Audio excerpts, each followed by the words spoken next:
Hi, I'm Daniel Wong, and today we're going to be playing the modern deck that I played at Grand Prix Portland, Blue-Red Taking Turns. So I've already done a deck tech on this before, not much has changed, so I'll make this a quick 1-minute refresher deck tech.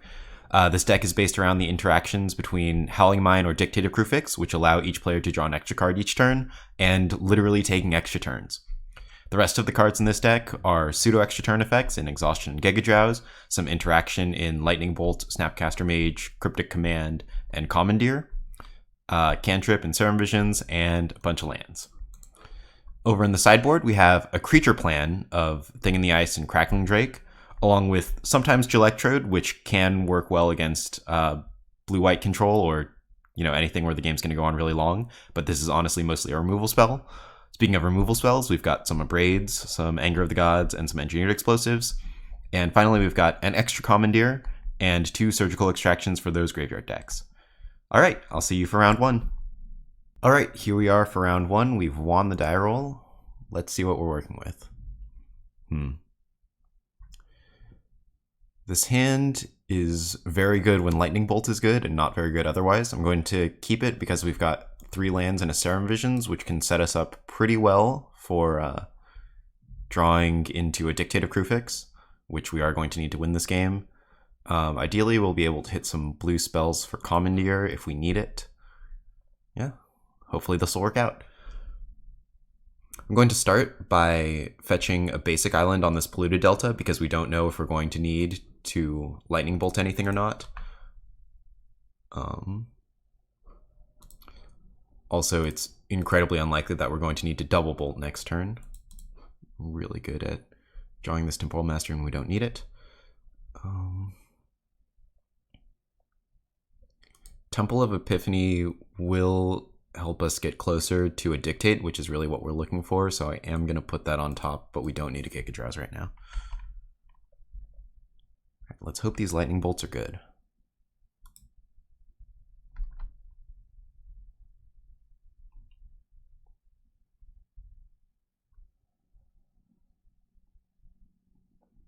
Grove of the Burn Willows. This smells like KCI to me, so I don't think we're going to need to bolt anything, which is why we're playing this temple. Again, we're really looking for a Dictate of Kruphix, maybe a Jace. Perfect. So Jace is both a blue spell and should help us draw, or should help us shuffle away these lightning bolts if we can get a fetch land, because I don't think these lightning bolts are going to be doing much of anything. Oh, that's what this deck is. Alright, so this is Living End, not KCI like I thought. So this Commandeer is going to do a lot less than I thought it would. We could be in trouble. Yeah, so the issue with Commandeer is commandeering the spell that has Cascade doesn't do anything, and commandeering Living End also doesn't actually change anything. Living End doesn't care about who cast it, it's just a global effect. So we're in a bit of trouble. We'll see what we can do.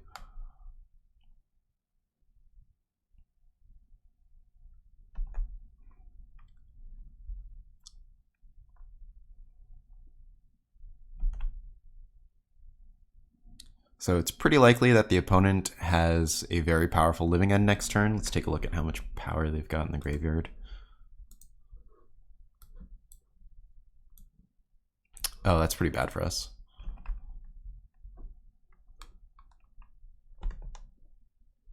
Three, 7, 8, 11, 17. It's a lot of power. Well, the good news is the Grove of the Burn Willows has been giving us extra life. The opponent may not be fulminating.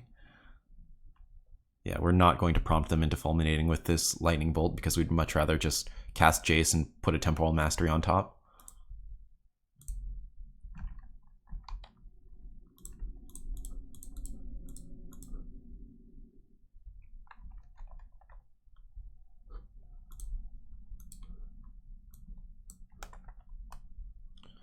Alright, so what do we want? This is too many Lightning Bolts, and we want Temporal Mastery on top. Okay.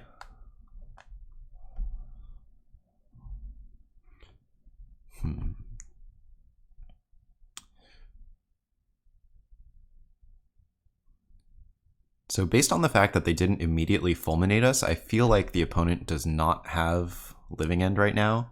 But even if they do, I don't think they can kill Jace. So I don't feel like we're in too much trouble right now.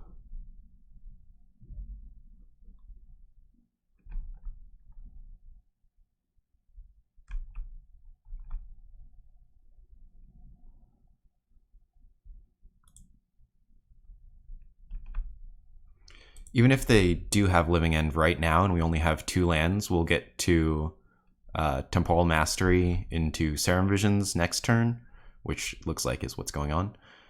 And then we'll have Exhaustion, which doesn't actually do anything because the opponent has a bunch of untapped creatures.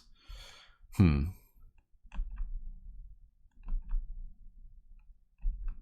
really need to set up like another Miracle or something. So let's try to do that. Yes, we will reveal. And let's cast this. Yeah, that fulminator really hurt us. So let's double check this. Lethal 3, 7, 11, 15, 21. So this will be lethal after we shock ourselves with the steam vents. So we're going to need to hit something. Well, I guess we're going to have triple bolt so we can double bolt something. Oh my god, everything has 4 toughness. This is the worst. So I'm going to Serum Visions first because really what we're looking for is another Temporal Mastery. So I'd rather dig farther. All right, perfect. Let's see. Snapcaster Mage is not going to do much of anything here. We do need more lands also. So we're going to put that on the bottom. Temporal Mastery to the top. We do just want to see more cards, so let's do this. All right, so we need to put Temporal Mastery on top. Go to our next turn. I think it's going to be the same deal where we're going to want to Serum Visions first and then Jace, just because really we're looking for that last Temporal Mastery. Also, we're looking for lands at this point. Another thing that would be great is, let's see, so there's a land which we do kind of need. Because the other thing we're looking for is Cryptic Command to tap our opponent's team. That way we'd get to live another turn and then Exhaustion would do well. We do need a land, but I feel like we're pretty likely to hit a land, and we really need something like a Cryptic or a Gigadrowse, so I am just going to bottom these two, and then zero with Jace. Yeah. No, I've changed my mind. This is the fetch land. Zeroing with Jace and then cracking the fetch land to get rid of 2 of these bolts sounds pretty good to me.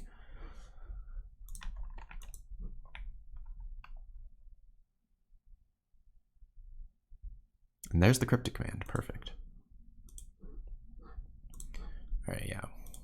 Getting rid of these bolts sounds great.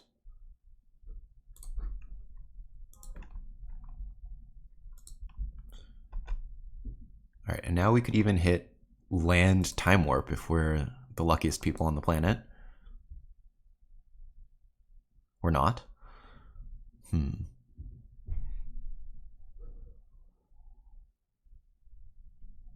don't think it matters too much what we put back here. We'll do... Let's see. Yeah, I don't think it really matters all that much. I'll put back Jace and Exhaustion. All right, so once again, I feel like we're not in too bad of a position. If the opponent tries to Living End again to bring back Fulminator Mage, the good news is it's going to get rid of all the creatures, so that's pretty good for us.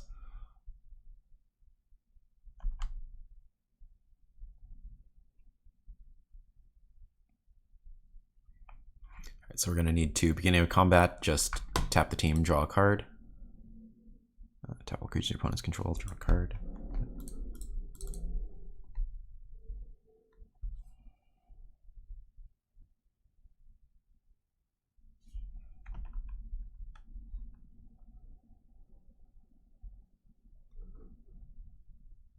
That's not good for us.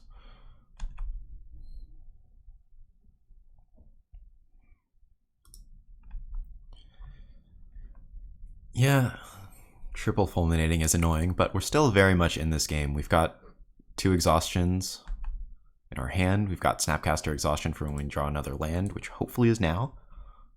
Land? Damn it. Well, that kind of sucks.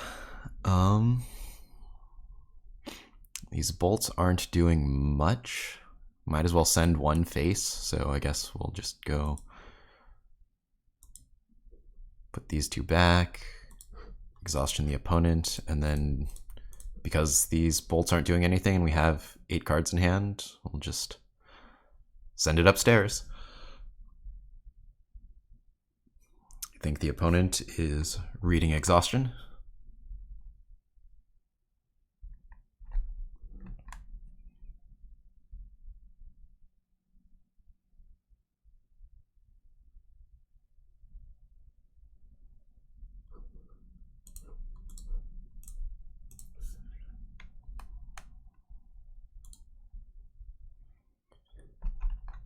Alright, so because the opponent only has 1 land here, it means even if they play another untapped land, they don't get to fulminate us again, which would be the worst thing. This is great, it's a tap land.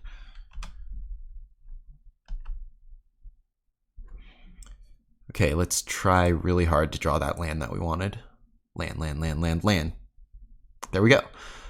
So Lightning Bolt isn't very good, so that's going back first. Jace, we don't need another one of. Let's see, so we have Exhaustion in the graveyard. What I'm going to do here is I'm going to Snapcaster Exhaustion because that gets a clock on board and our opponent's at 14, so we can kill them quickly. Also, if our opponent has... what am I trying to say? The fairy where it exiles things from the graveyard. I don't remember its name, whatever. Discard this, exile 2 things from a graveyard, we can still play the Exhaustion from our hand. So... even though Time Warp is, arguably better, I just want to establish a clock first.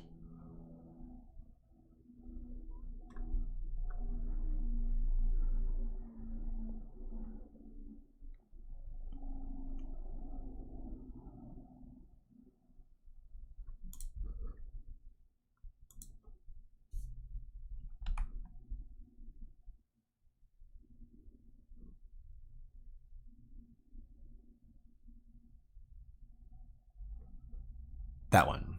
Very macabre. Yeah, so... like I said, even if our opponent does have this, we still get to exhaustion them with the one in our hand, because thank goodness this isn't surgical extraction.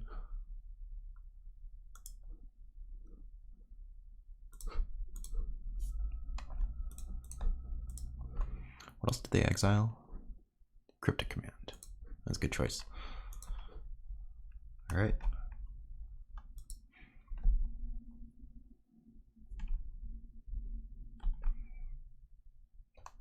Okay, so another land would be nice because that allows us to Time Warp and Serum Visions and gets us closer to Snap Time Warp. Alright, land, pretty nice. So we don't need Bolt. Actually, that might have been a mistake. Bolt is pretty powerful. Just Bolt, Snap, Bolting. Opponent's at 14. Whatever. We'll just keep the train going.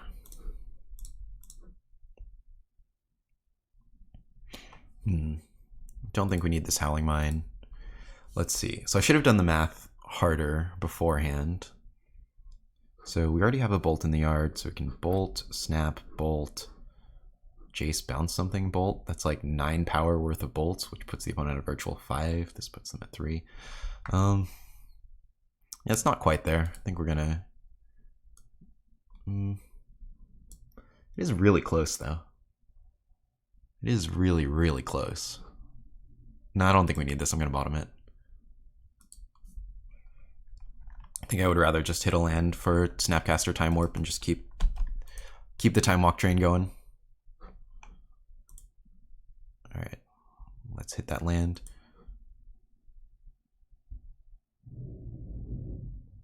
Alright, or we just draw Bolt naturally. Part the Waterveil here is looking pretty okay. Let's see, so I don't think it really matters what we put back. Yeah, I don't think it matters.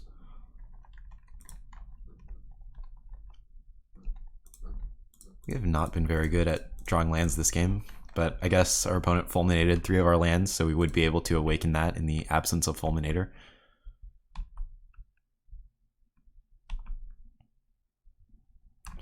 So we're also just shy on red sources for Bolt, Snap, Bolt, Bounce, Snap, Bolt, and I think we're also 1 mana short.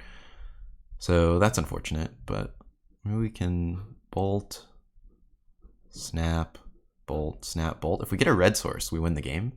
That's kind of cool. Although I guess the opponent needs to not have another Fairy Macabre. Alright, well, these do not win the game, so...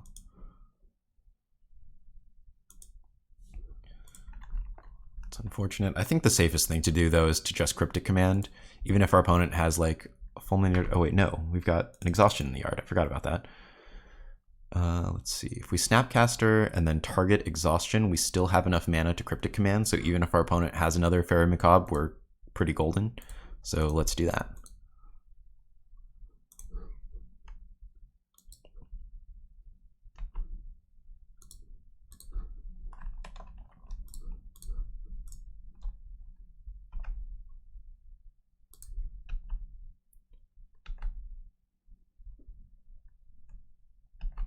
Alright, and it looks like we have 8 cards in hand again, so I guess another Bolt's going upstairs.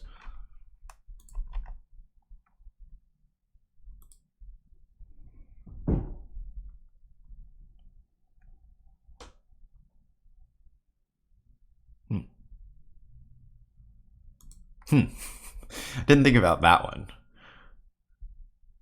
That's pretty funny.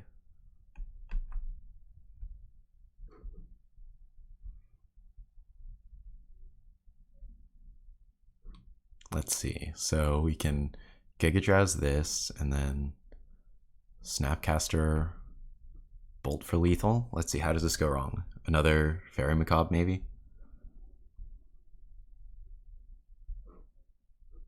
Alternatively, we don't need to Gigadrowse this because we just attack with the 2 Snapcasters. Opponent blocks 1, fulminates us. We Snapcaster Mage, and then use the fulminate target to bolt the opponent, and we'll still have 1, 2, 3. We will not have enough lands left over to Cryptic Command. I think that's still okay, though. Because I think if we just tap the land that the opponent is fulminating as part of Snapcaster Mage, even if they do have a Fairy Macabre, and we can't bolt, we still have the 4 mana left over to Cryptic Command, so we don't die, which is pretty great.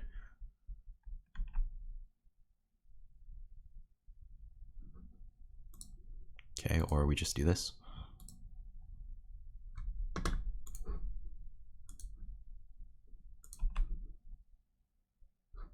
All right.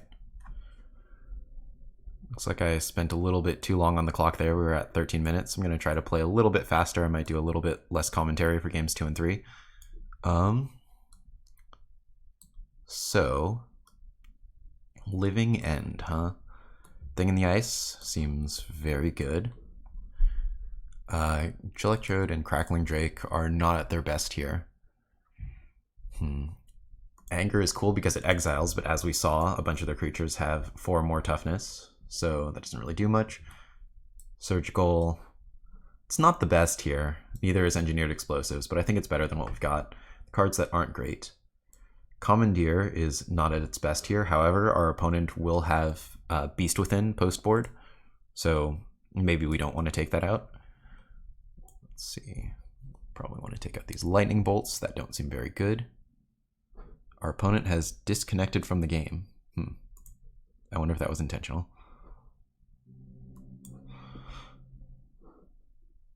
I think I'm going to leave the 1 Commandeer in, but not bring the other one. Not bring the one in from the sideboard, just because of... well, I guess 2 things. There's Beast Within. We might want to protect our Dictates or our Howling Mines, and also kill one of our opponent's things. We could potentially kill their lands.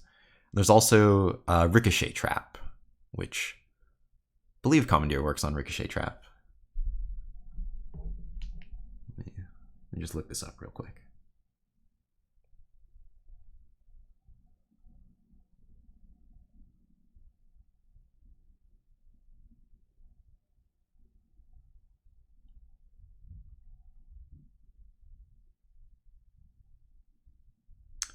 Yeah, so Ricochet Trap says change the target of target spell with a single target. It normally costs 4 mana, but if your opponent casts a blue spell this turn, you can pay red instead of paying its mana cost.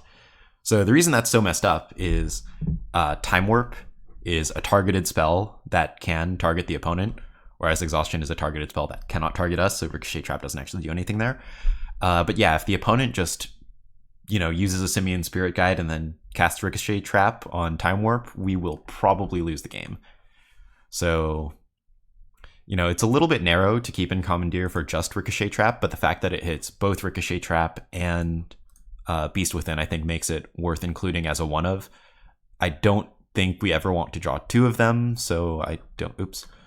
Let's get these out of the deck.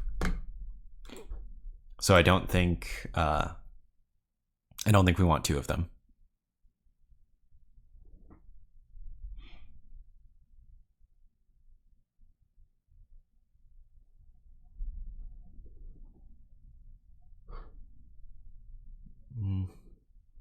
Got a thing in a Dictate. This seems okay. It's a little bit weak to Fulminator, but what can you do?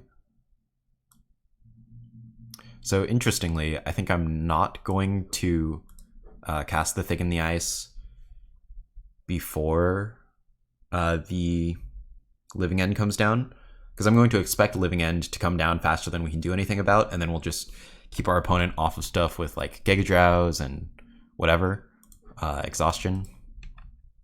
So really we just need to draw 1 land and get this Dictate down. I'm not planning on cracking the Scalding Tarn, because if we can draw a basic or another fetch land, I'd rather our opponent not be able to keep us off 3 mana with Fulminator Mage. But we did not. Could just play a tapped Sulfur Falls. I think I'm just going to play a tapped Sulfur Falls. If the opponent has Fulminator, then they have Fulminator.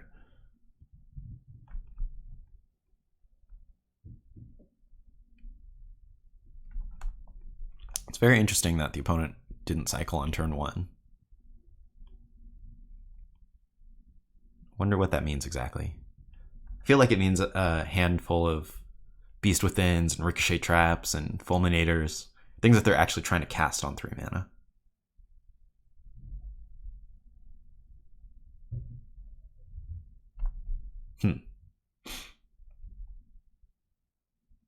Interesting. Interesting.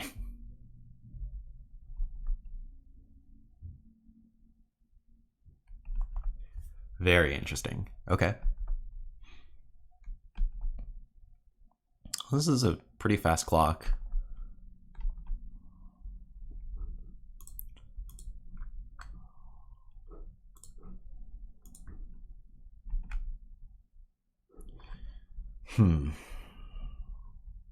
So do we Thicken the Ice or do we Dictate?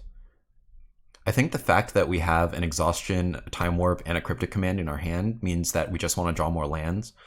So I think if we play the Dictate, that sets us up to Exhaustion or Cryptic the following turn, and then Time Warp the turn after that. So I think it's better actually to just Dictate. I suppose that's worse against something like... Actually, no. Beast Within hits creatures too, doesn't it? Yeah, let's just go with the Dictate. It is very interesting to me that our opponent is not cycling. It does mean that their hand is full of things that they either can't or choose not to cycle. So that does, to me, sound like a lot of 3 mana spells.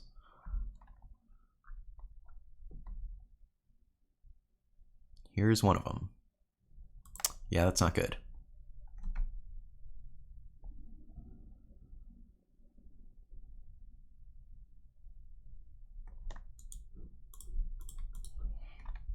Alright, well, if we can draw a land, we still get this Exhaustion regardless of whether or not our opponent fulminates us. The worst case scenario is our opponent fulminates us now, okay? And then we don't draw a land in our next 2 cards. So, land, please. Land, land, land, land, land, land, land, land, land.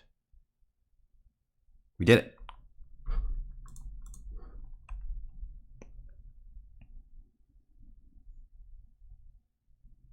I don't think there's much of a difference between shocking or just fetching a basic here.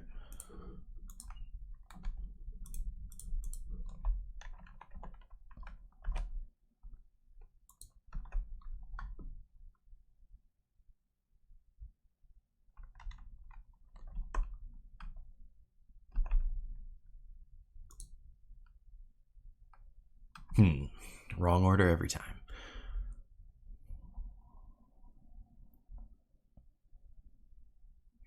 Okay, so we've got some options.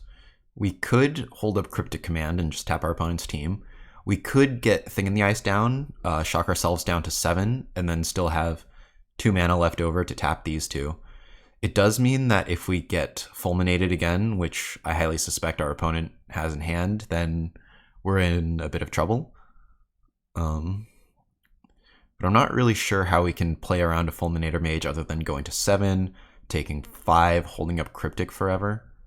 It doesn't sound great, but it does let us draw a card off Mikokoro.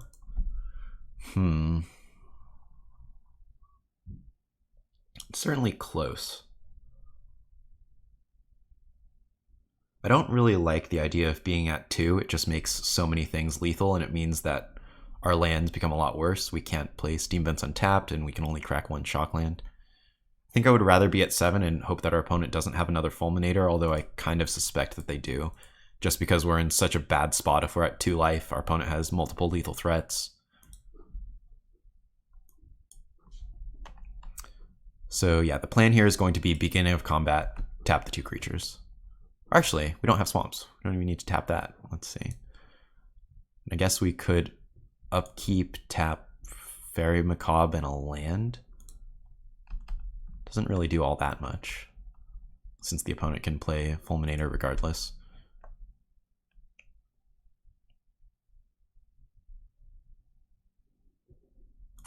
Yeah, the opponent very much can play Fulminator regardless. Well, I also forgot to set that upkeep stop, so it doesn't really matter now, does it? I'm going to tap a land just because if we draw like Exhaustion or something, we're going to want I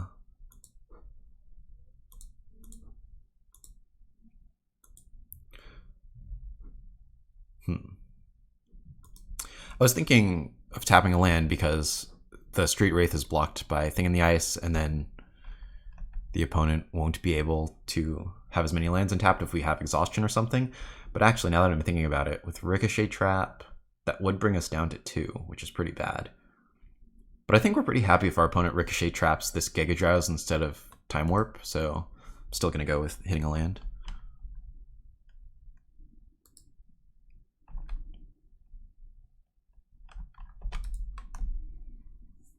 I should be more conscious of the clock.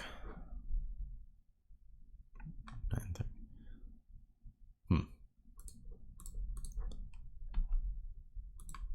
Guess our opponent thinks it's a free attack. Maybe it is a free attack.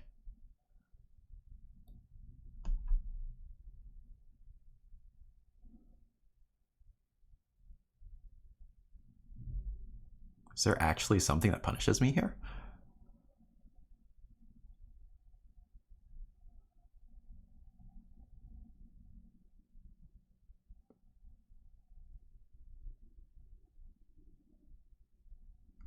Oh.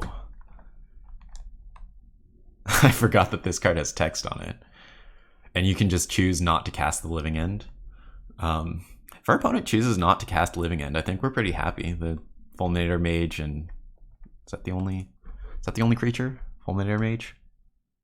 Yeah. Oh, Kolaghan's Command. Goodness gracious. We're kind of far away from this Temporal Mastery. Yeah. Okay, I didn't think about Kolaghan's Command.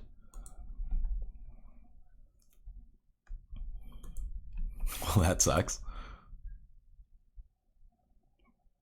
I mean, at least the opponent didn't cast Fulminator.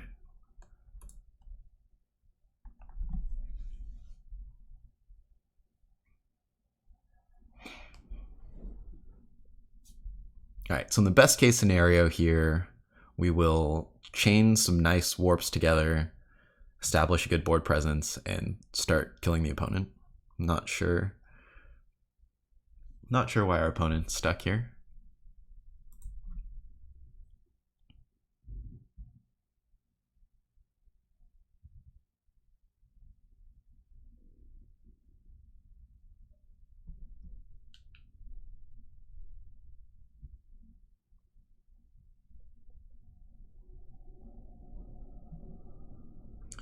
Alright, well, I'm going to cut this recording and make sure everything's okay on my end and come back when the opponent's back.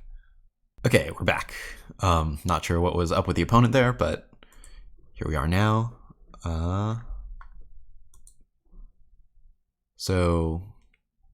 We don't really have a good way to play around Ricochet Trap here. We could, like, Exhaustion the opponent and then do whatever. So, well, let's see. Exhaustion the opponent and then Serum Visions. Is that any good? It's not especially good. If the opponent does have Ricochet Trap right now, we just die. I feel like they have it, but I also feel like we're kind of not really doing anything. We don't cast it. I guess we could Snapcaster Mage Exhaustion, start getting a clock going.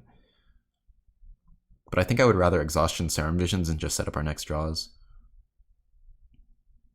Yeah, alright, let's try to play around Ricochet Trap as much as we can.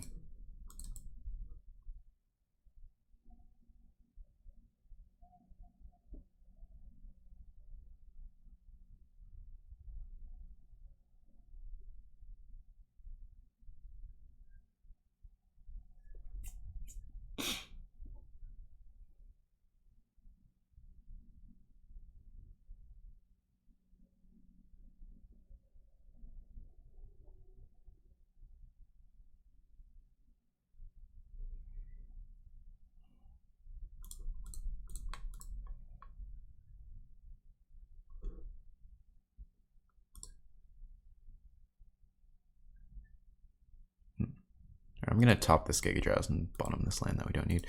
So, oh, we already played a land. Never mind.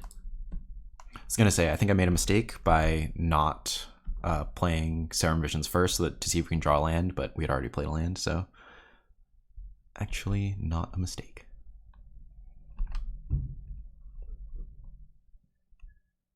All right, so here I'm going to try to Snapcaster Exhaustion the opponent. Again, trying to play around whatchamacallit, Ricochet Trap.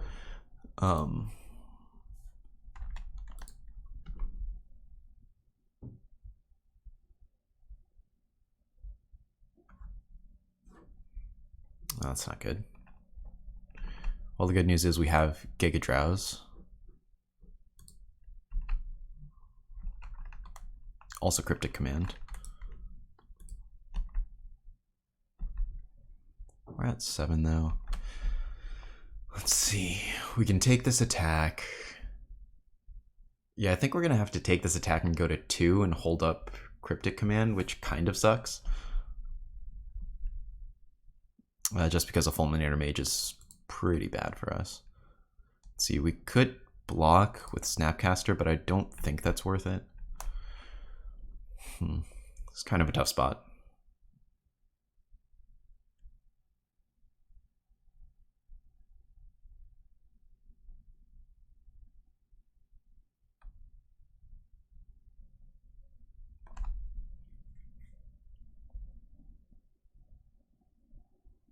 Oh, that's neat. Okay, so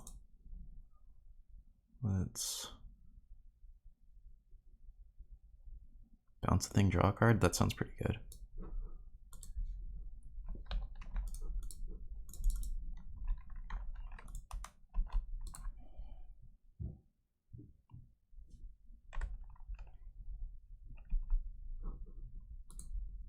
Oh my god, that's so many cards.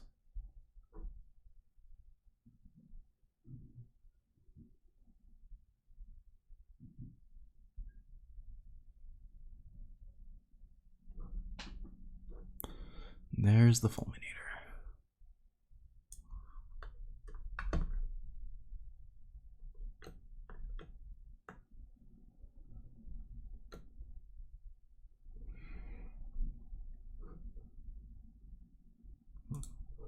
Alright, so I'm not going to play around Simian Spirit Guide plus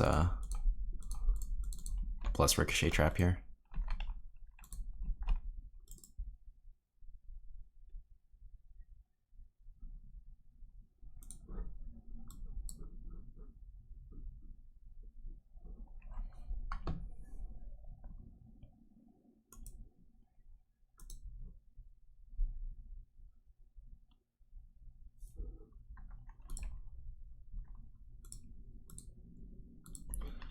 I'm running low on time, so I'm just going to try to play a little bit faster.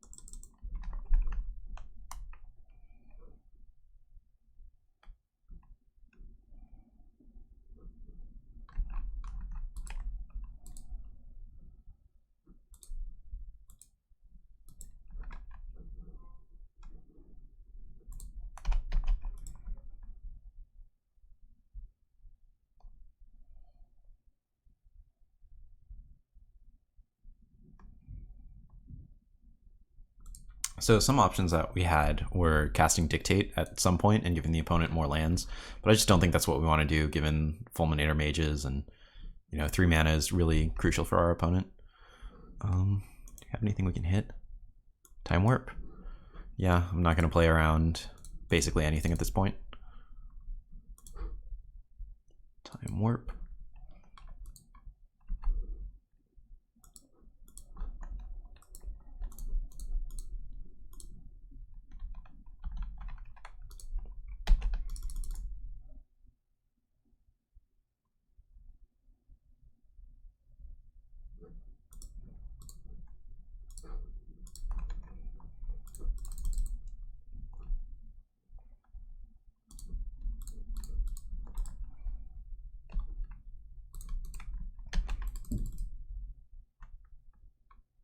See one more warp. Show me one more warp.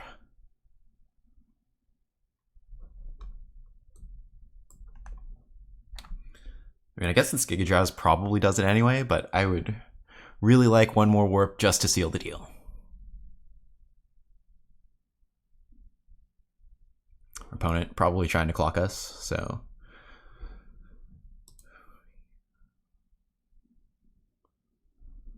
Oh, or not.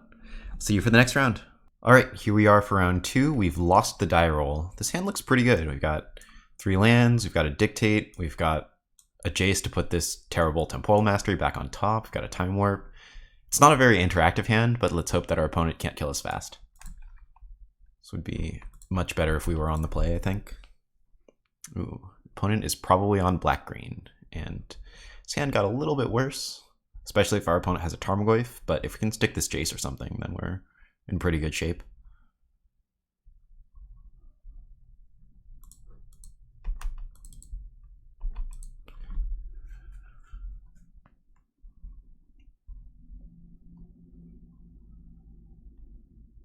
I'm also going to try to play a little bit faster at the beginning of this particular match because this does tend to go a little bit longer. Don't like the looks of that. Do not like the looks of that at all. I think we might have a Liliana in our future. I think if we had gone first, I would have Exhaustioned that turn, so that next turn we could Jace and then bounce Goyf. But it looks like that's not what we're doing. Tireless Tracker. All right.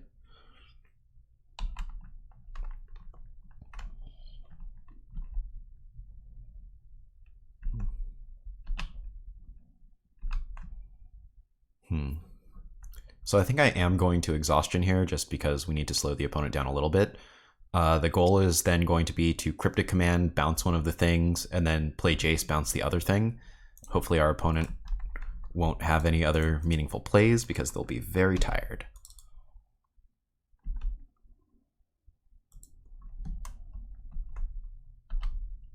It's a lot of clues.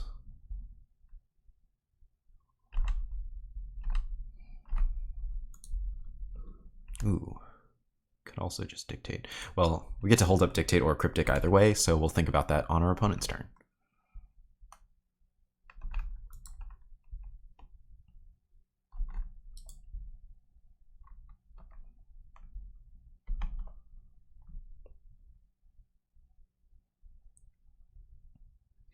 I think we're taking this hit. This is currently, what, 6, maybe 7, maybe 8. Maybe more, depending on what happens with this Goyf. We'll see. Collective Brutality.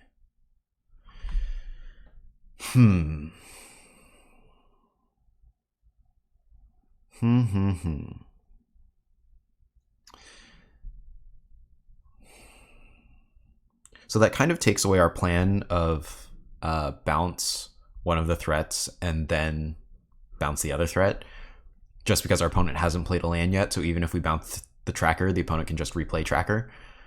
I think I'm going to allow this to resolve. If the opponent takes Cryptic, we'll just Dictate and try to draw a land for Warp. If the opponent takes Time Warp, then we'll probably take whatever hit the opponent has and then bounce the threat at end step so that we can get Jace down. Let's see, yeah. Oh, this has Drain. So we're going to 12 off that. And this is 4, 7 to 5. And then this could be another 1. Let's see, we already have Sorcery. We have Instant. We did not have Instant. Oh man, this is a big hit.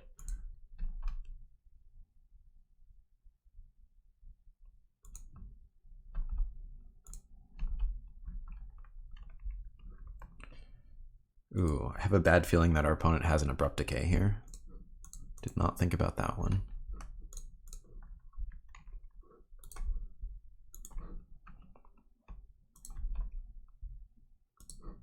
Need a land. All right, not dead yet.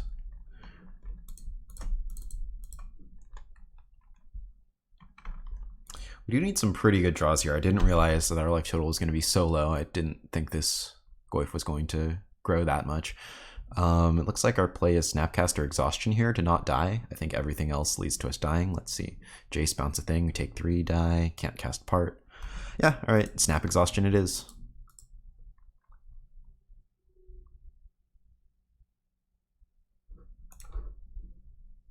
Exhaustion.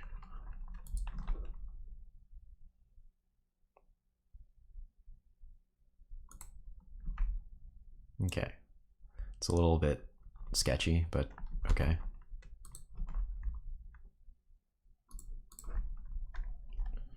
Those lands are not going to untap, so I'm not really sure why the opponent did that instead of leaving their options open, but whatever.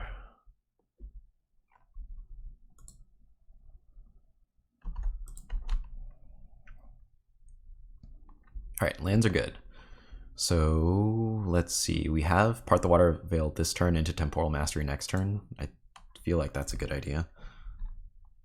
It does mean we aren't going to have this part with Awaken for later, but we've got a clock on board.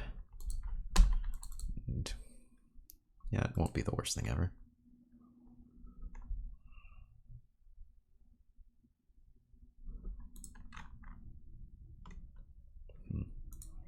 Yeah, I think we just need to fetch here. This does mean we will be dead to Collective Brutality, but I think generally black-green decks only run like 1 or 2 of those, so I don't think we can really play around that in a meaningful way. Time Warp, perfect. Almost certainly casting Time Warp, but I guess let's take a look at what's coming up next first. Let's see, so we cannot both Time Warp and Howling Mine this turn, because we would need to spend 1 mana on Serum Visions, and then we would only have 5, yeah. It might be good to draw the Howling Mine though. Although actually, I don't think we're really going to have an opportunity to cast it, we just need more warps. Or Snapcasters or whatever. Actually, let's cast the other Serum Visions first, just to see. All right, that's pretty good. I think we'll just play that Steam Guns tapped. I don't think there's really a reason to cast Serum Visions here. Ooh, let's not pay the 2 life.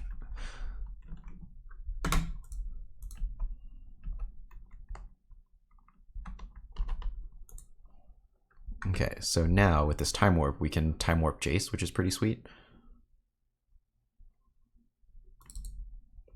Getting the Jace on board means later on we could bounce a Snapcaster Mage, recast a Time Warp, all that good stuff. Yeah, our play is certainly Time Warp Jace here.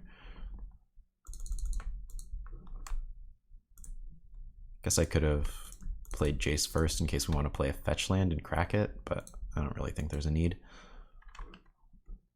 Okay, neither does the opponent. So black-green. Crackling Drake is great. I like Commandeer here. I like Commandeering a turn 1 Inquisition or Thoughtseize. It is a 2 for 3 in our opponent's favor, but taking the opponent's best card out of their hand instead of our best card is often pretty good. In particular, if we can protect a Dictate, say take the opponent's Abrupt Decay while keeping our Dictate in hand, that's very, very good. The rest of our cards are not so good. Thing in the Ice is very weak to Liliana, so I don't like bringing it in. Gelectrode, similarly, very weak to Liliana, doesn't really kill much of anything. These cards just also don't really do anything.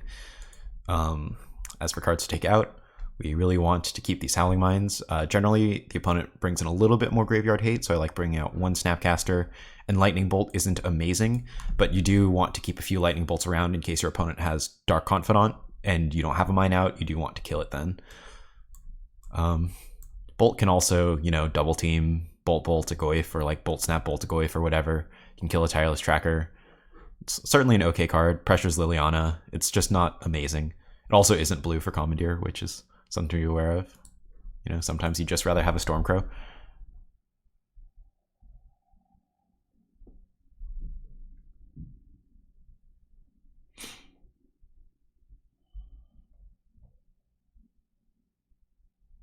The opponent is thinking very hard about if they'd like to play first.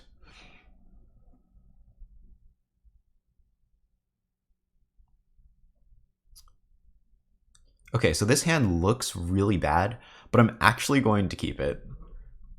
Just because hitting land drops is so important, and mulliganing against a black-green deck is not very good. In particular, if our opponent has turn 1 discard, this hand does actual nothing, but I feel like that's a risk worth taking. I'm also going to lead on islands instead of steam vents, just because we have so many of them, and I'd like to keep our mana base as resilient to Fulminator Mage as possible. All right, come on, do not discard us.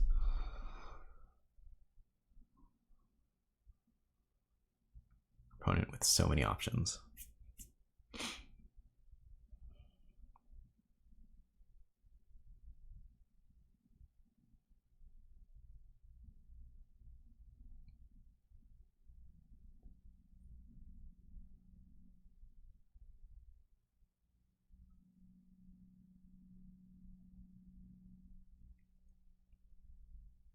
Okay, we made it through the turn 1 discard. So if we can scry a Dictate or a Howling Mine to the top, that's actually the ideal place for it. God, it sucks that we're going to draw a land if we want to miracle this Temporal Mastery, but I feel like we just want to cast Explorer, just get this Cryptic Command online as fast as possible. So I am going to top. Feels pretty bad, but it is what it is.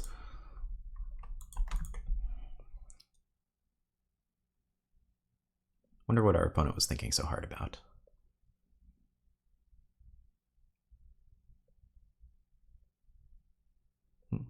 Robert the Confidant. Okay. Really hope our opponent casts Inquisition of Kozilek now. Just reveal Inquisition of Kozilek, cast it, it'd be great. Liliana of the Void. I'm glad I took out a Snapcaster Mage.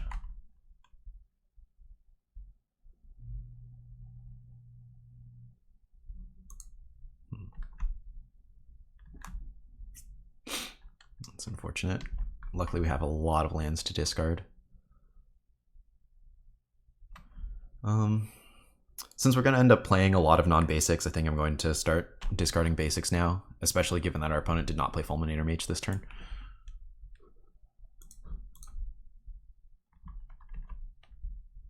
So it was a pretty good start from the opponent, but luckily we have Blue Explorer.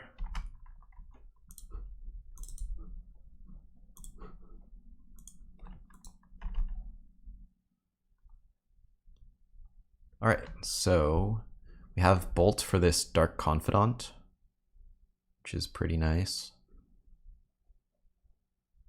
Yeah, I think that's going to be the play. Hopefully the opponent does not have hand disruption. They didn't play any yet, so that suggests to me that they don't have any. We're going to end up discarding this island, and ideally, the opponent will become empty-handed, and then plus Liliana, and we'll be able to Cryptic Command, bounce Lily. Oh, no. Bummer. Time Warp isn't really doing much there. It's basically Explore. Interesting.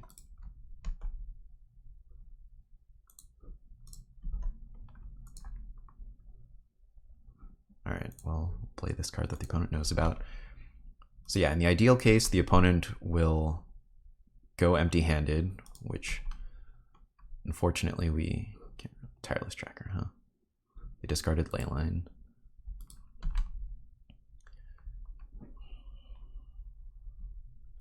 We're gonna let that go. All right.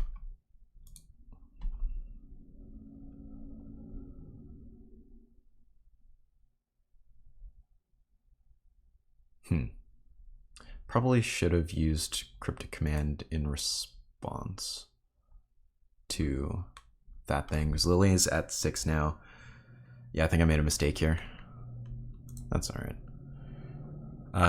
So Lily is the biggest problem right now, because if Lily ultimates, we lose half our lands. That's no good. So yeah, we just want a card. Yeah, so I should have done that in response to the clue, because that should have been a tell that our opponent was not going to empty their hand. I just clicked through that a little bit too fast. So things to think about.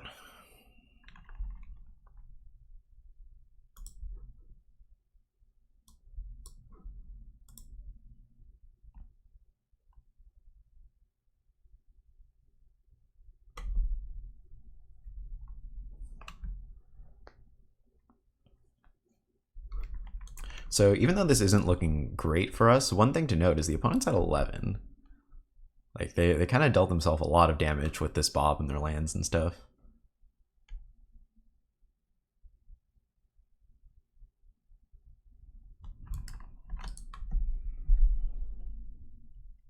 Yeah, discarding the island there, because basically the only way we get punished for that is drawing part the Waterveil. Everything else we would rather have the Scry.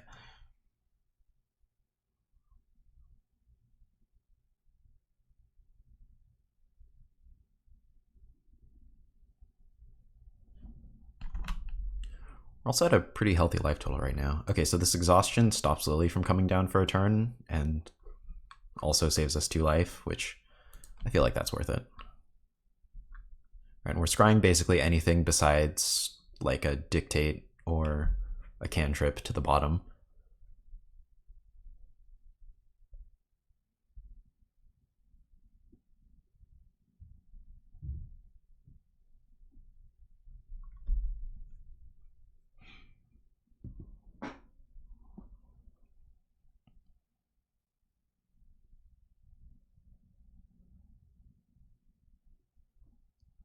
Really not sure why our opponents sometimes take so long on very weird things like this.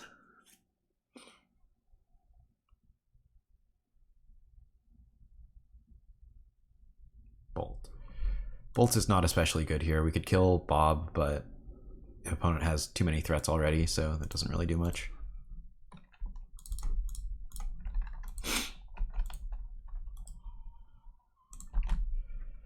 All right, yeah, so our best draw would definitely be something like a Dictate of Kruphix.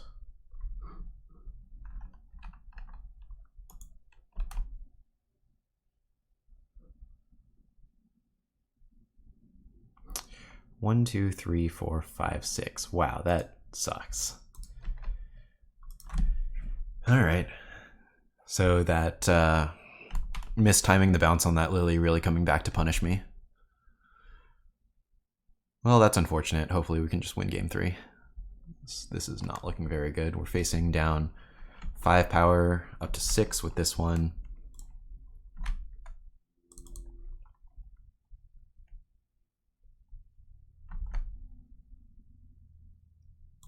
I'm not sure if I want the opponent to know about this. I don't think we can win this game anymore since we're dead in 2 hits. Yeah. All right, let's try to win game 3. terms of sideboarding, I don't think there's really anything we want to change. Thing in the Ice is still pretty bad against Liliana.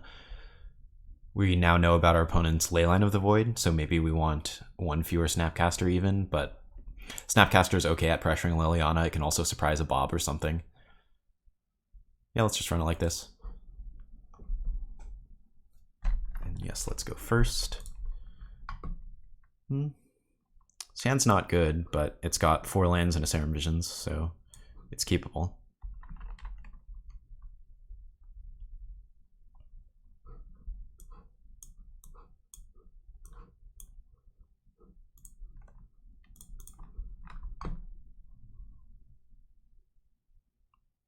I'm gonna lead on basic land Serum Visions here because, you know, we don't have red spells. The only double red spell is Crackling Drake, and we can always fetch a... Let's see. We are really looking for Dictate or Jace here, so those both go to the bottom. Yeah, the only double red spell we have is Crackling Drake. We can always fetch a Steam Vents off of that Flooded Strand if we need to. I think Snapcaster Mage is going bye-bye. Maybe not. We'll see.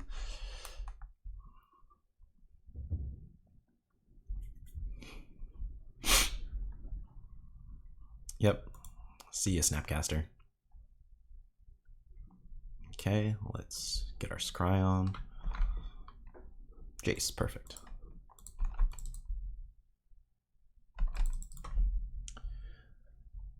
Okay, so in the ideal case, opponent just has another hand disruption spell here. Dang it. All right, I just want to get more blue sources on board, I think, in case we ever draw Gigadrowse. There's definitely an argument for playing Gemstone here so that we can save the Flooded Strand for cracking after a Jace 0, but actually we're going to put Temporal Mastery on top, so there's not too much point in doing that.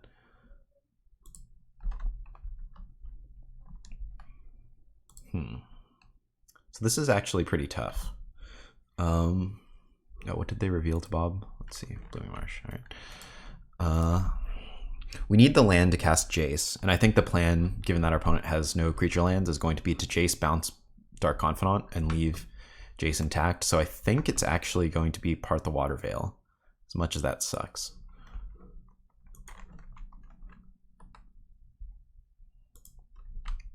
I think this sets up our next turns better. Leaving the Temporal Mastery in hand means we can eventually Jace 0 and put that on top, Miracle it, which would be nice.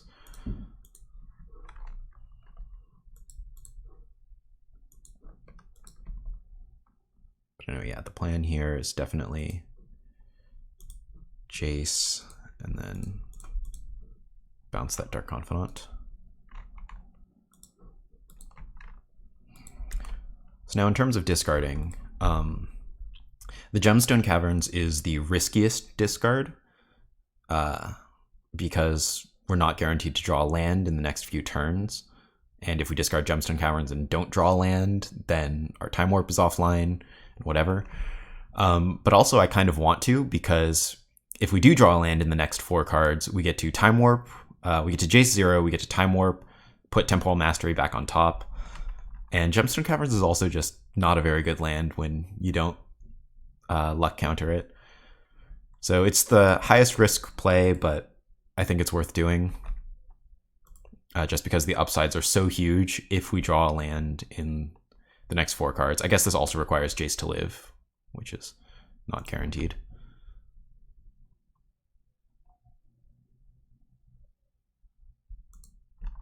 Opponent misses. Right, and one of the reasons I wanted to do this is I'm feeling a little bit pressured by this Liliana on 5. We really want to get things going before it ultimates because we can't really deal with the Liliana ultimate very well. All right, well, Exhaustion is okay. So one option we have here is we can plus Jace and then Exhaustion the opponent. However, that means we're discarding either Temporal Mastery or Time Warp. Yeah, it's a pretty risky play to 0 Jace here, but I'm going to do it just because the upside is so high. If we just draw land, we did it. So now we get to put back Exhaustion, Temporal Mastery, and then next turn we get to upkeep Dictate. Yeah, that's pretty sweet. The upside was very much there, and we were very much rewarded. Let's make sure we've got an upkeep stop. So we time warp ourselves.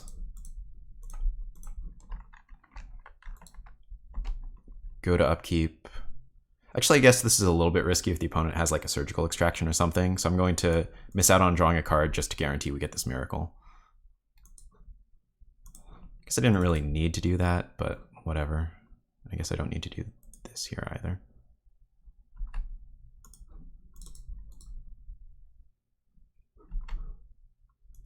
All right, so now we get to 0 Jace again. See what's up. That's pretty good. Let's do that. This.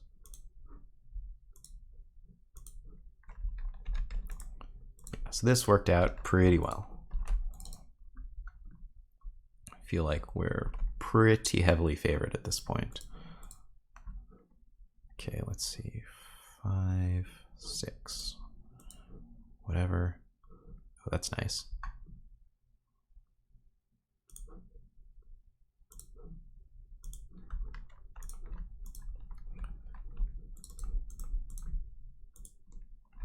So it's unclear if we want to double bolt Liliana or bolt Dark Confidant. Could just save these for later. Yeah, let's save them for later.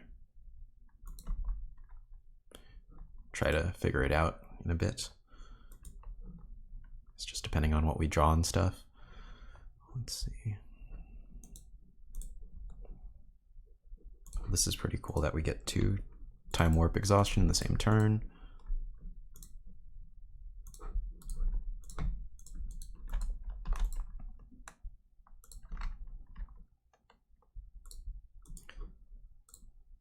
Train doesn't even stop here. All right, so double exhaustioning our opponent doesn't actually do anything, so we're not going to do that.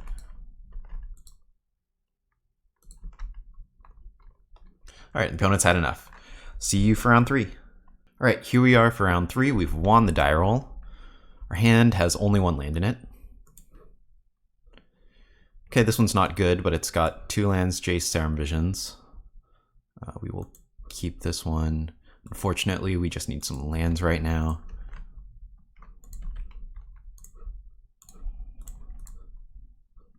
Well, that's a land. These cards are pretty good, but they're not lands. So Snapcaster Mage would allow us on turn 3 to Snapcaster Serum Visions, which I think is pretty good. Cryptic Command is most likely going to be good if we can draw a land, but I'm not sure if... I think we're probably going to end up casting Jace on turn 4. This is a tough one. I'm going to bottom the Cryptic because I think we need lands, but I'm going to top this Snapcaster with the plan of turn 3 Snapcaster Serum Visions.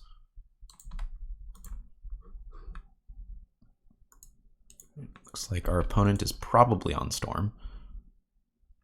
So kind of regretting bottoming that Cryptic, but we'll see if we even get that far.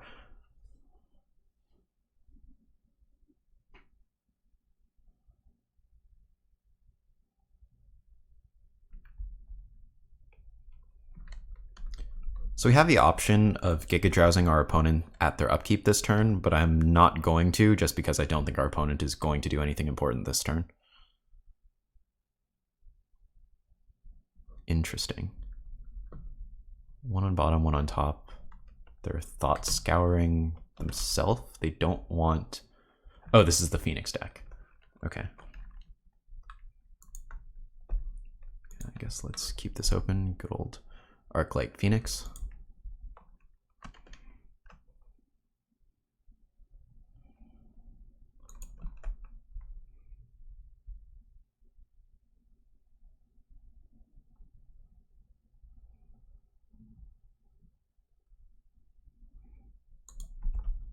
The good old gut shot for Arclight Phoenix. Powerful maneuver. It's kind of a sick play from our opponent. All right, I think we're sticking to our plan though. Or are we?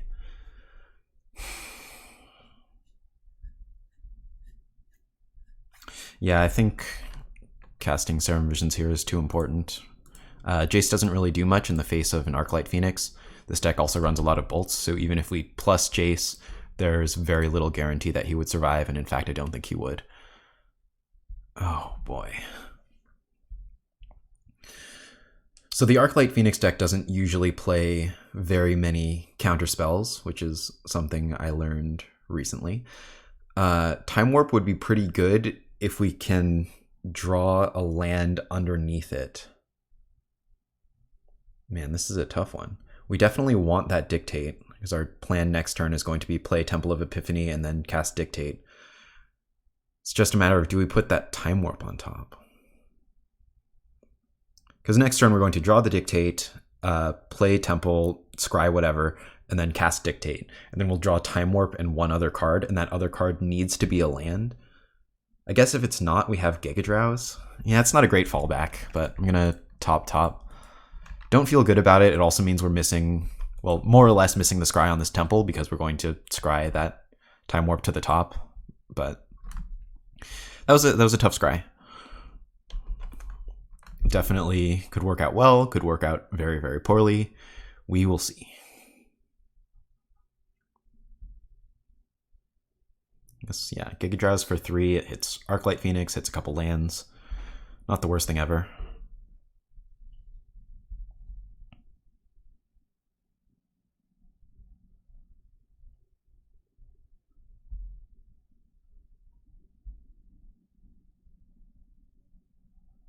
Thing in the ice. Okay.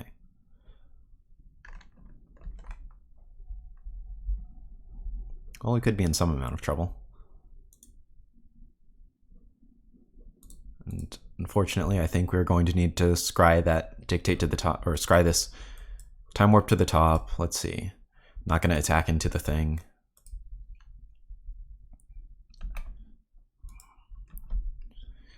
Yeah, so her opponent has double bolt in hand. They can bring us down to 7, which makes Thing in the Ice lethal. So that's pretty unfortunate.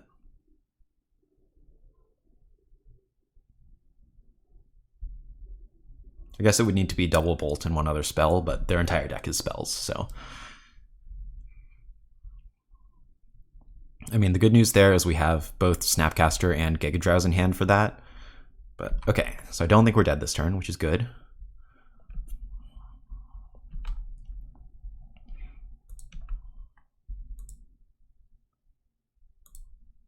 I'm going to cast this Dictate in response just because of Izzet Charm. I think it's unlikely that the opponent has Izzet Charm, but I'd rather this Dictate, or this Thing in the Ice, just have another counter on it, if that's what they have. Alright, now we really need land. Land. Ooh. That's not good.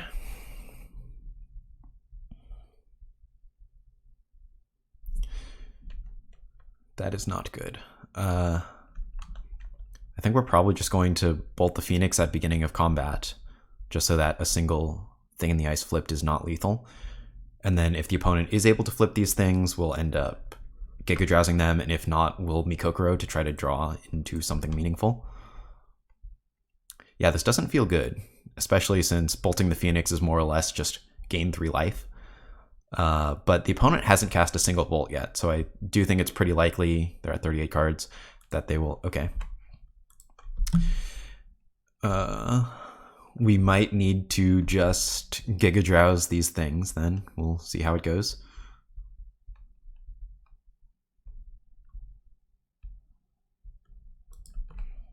I think we are going to need to Gigadrowse these things.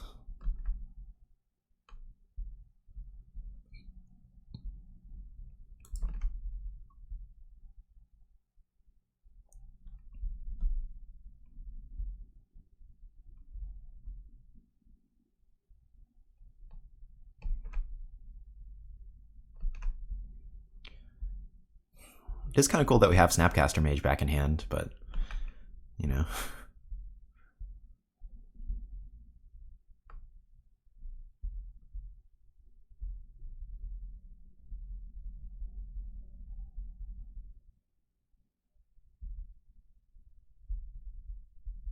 It's a lot of Manamorphoses from our opponent also. It's pretty good with Thing in the Ice.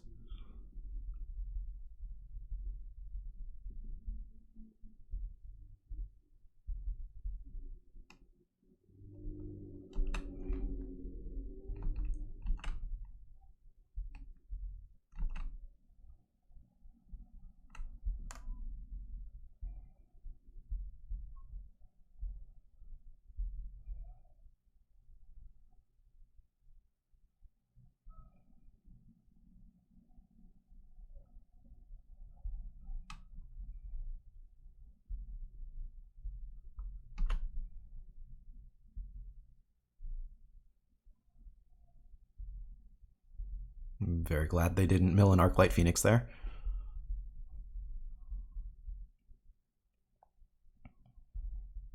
What? Where was our beginning of combat stop?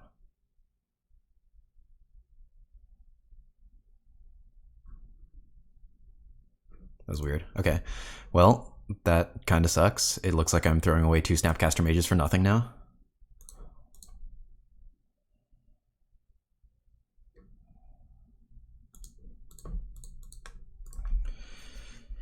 Yeah, that kind of sucks. Probably just clicked through that on accident. My bad, guys. What is happening? Okay. I think there might have been some lag here, which may or may not be why I clicked through something, but sorry about that, everyone. Let's just draw land and make things okay. Always the wrong order. Always, always, always. So it's kind of surprising to me that our opponent did not play the Phoenix, so I think they might have Izzet Charm, which it looks like they do. All right. So we could have played around Izzet Charm by just Gigadrowsing or whatever, but that doesn't seem worth it to me. Yeah, if we had correctly Gigadrowsed at our opponent's beginning of combat, we would have also tapped that land, so I think we could have won. Yeah, I think we could have won, but whatever. Anyway, in terms of cards to bring in, Commandeer I think is great. Surgical is okay against Phoenix, but pretty bad against every other threat. The bad news is we're basically going to be a bad version of our opponent's deck if we do this. But the good news is we have Engineered Explosives as a great way to kill our opponent's things in the ices, even if they flip. So we're going to trim 1 Snapcaster. Going to trim 2 Mind Effects. Bolt isn't great because it doesn't kill Thing in the Ice, and it doesn't kill Crackling Drake, and it doesn't kill Thing in the Ice, doesn't kill Crackling Drake, and it doesn't really work that well against Arclight Phoenix. But I want to keep 1 in just so we can bolt, snap, bolt something if we need to. Let's see, we'll take out part. We need to take out 2 more things.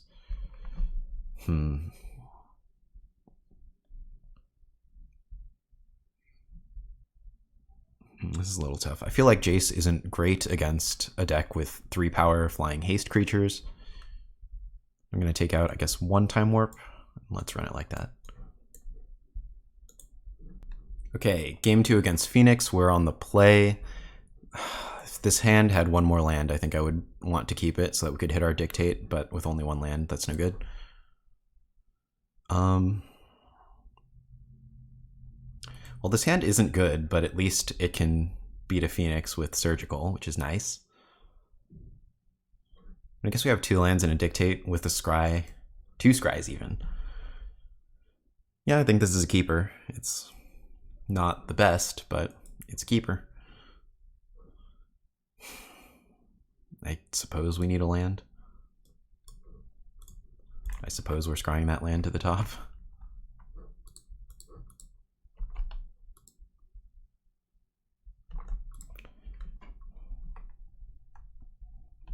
And awkwardly, because of both Commandeer and Surgical, are going to have to not F6 through our opponent's turns. May telegraph something, but whatever. I suppose starting next turn we're going to have... Oh, that's not good. We're going to have Mikokoro up anyway, so yeah. Let's draw that Engineered Explosives maybe? Nope.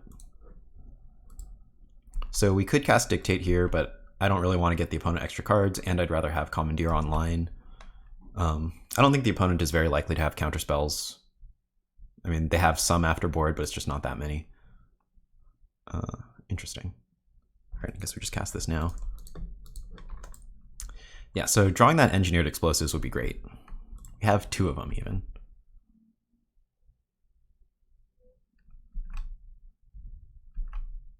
Show us an Engineered Explosives. That's not it. I don't want to exhaustion the opponent because I'd rather exhaustion them after they've used a bunch of spells.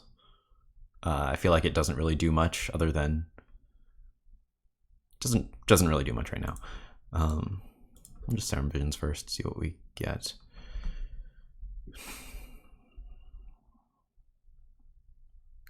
Cryptic is decent, but we really want another land so we can start warping. This is another really tough one.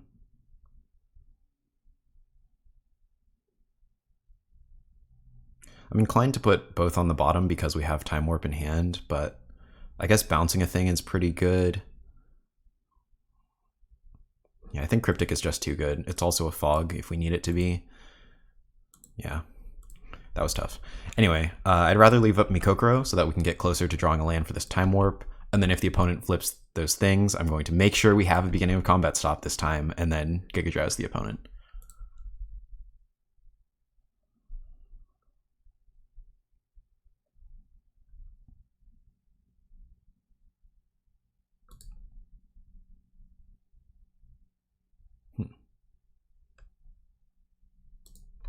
Yeah, this is fine. I think our plan is to Gigadrowse the opponent. I was thinking about commandeering, but our plan is to Gigadrowse the opponent, and then we can start exhaustioning them with their things in the ices tapped. Opponent very good at drawing Manamorphose, apparently.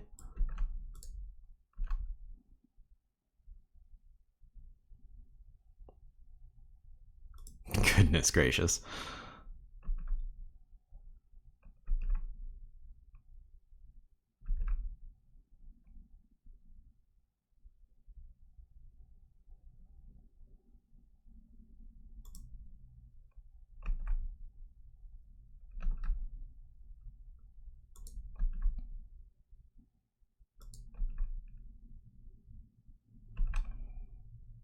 All right, so we have the beginning of combat stop.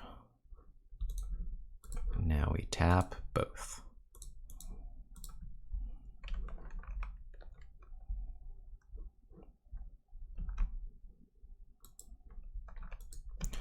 All right, and so now, I guess I shouldn't even F6 because we have Commandeer and Surgical. But now that these Awoken Horrors are tapped, I feel a lot better about exhaustioning. Land, land, land. Okay, so we could Time Warp, but again, I suspect that our opponent has Cryptic Command in hand, or not Cryptic, we have Cryptic, has, what the heck am I trying to say? Is Etch Charm in hand? So we're just going to Exhaustion because that, if our opponent does have Is It Charm, we can just pay the 2. If they have something like Negate, we unfortunately spend Commandeer and all of these great cards on making sure the opponent's exhausted, but oh, okay, fine. That is excellent.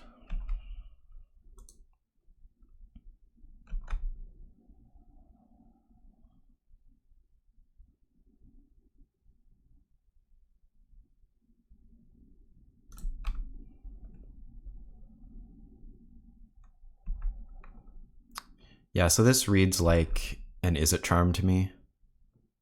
So if we draw a land, I think I would rather just Cryptic Command and have 2 mana open. We, again, have the pretty bad play of Commandeer against whatever. Against a normal counterspell. And then because we're insulated against Arclight Phoenix with this Surgical Extraction, I'm going to tap the opponent's creatures at upkeep. Just to play around the opponent drawing into a counterspell for the next 2 cards on Dictate. But it's very reasonable to wait until beginning of combat, let the opponent get back any Phoenixes that they might draw, and then go from there. So we want to tap all creatures opponent's control and draw a card.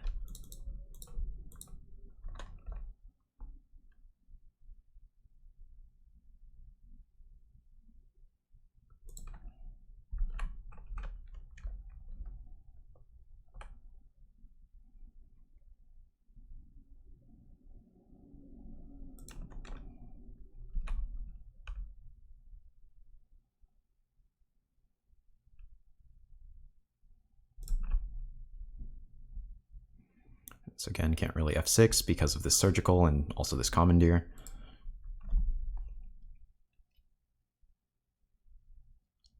There's not really too much that we want to Commandeer right now other than like a big counterspell. You know, counterspell on something like Time Warp. But it is doing a pretty good Force of Will impression for Modern.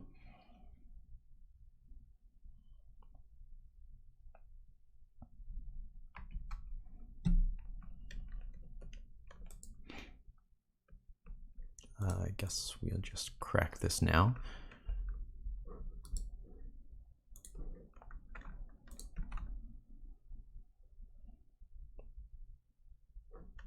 All right, so it looks like we can play around Izzet Charm.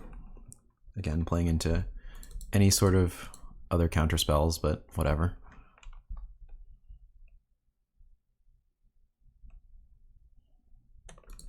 Neat.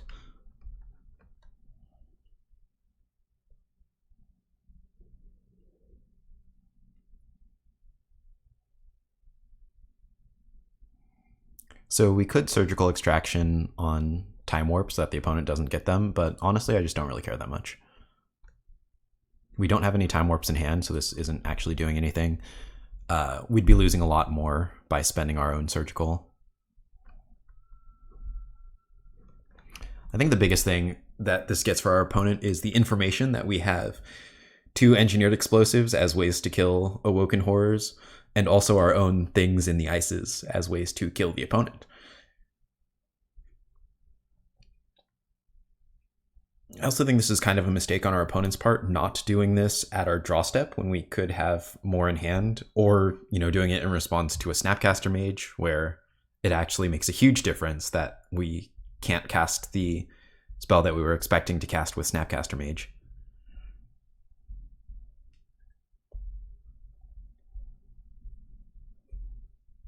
Opponent probably very busy screenshotting our deck with the Surgical Extraction. Our deck is not the most common of decks you play against.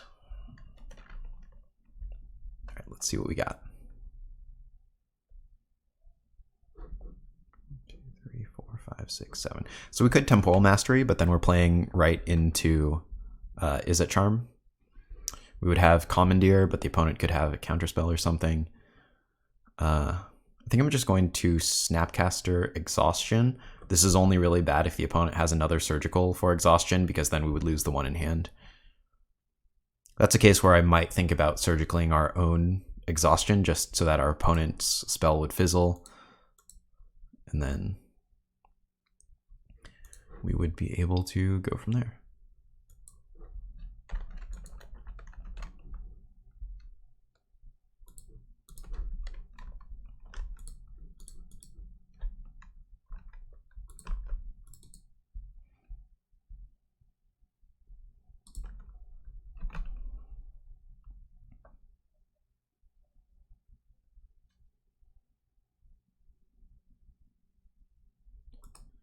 Right now, again, we've got Commandeer, we've got Surgical. Really don't want to F6 here.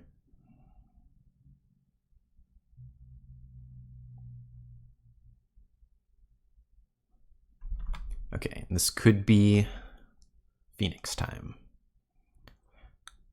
So the best time to get the Phoenix is in response to their beginning of combat trigger. So let's see what happens. No, it's just lands. Interesting.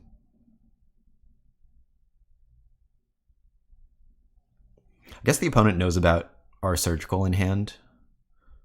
So perhaps that's motivation to just do that. Okay.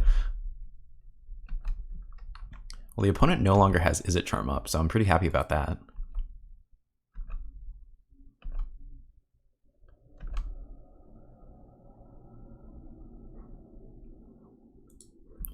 All right. So I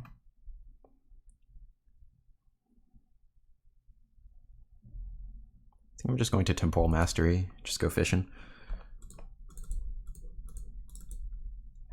There's an argument for Snapcastering first because we're going to try to race. You know, we exhaustion the opponent and then cast a Snapcaster for something. Ooh.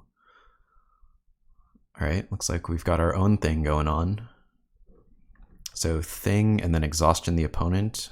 And yeah, that sounds pretty good. Let's see, 1, 2, 3, 4, 8. So that's 5. Yeah, we would leave up Mikokoro and 2 lands. Sounds good to me.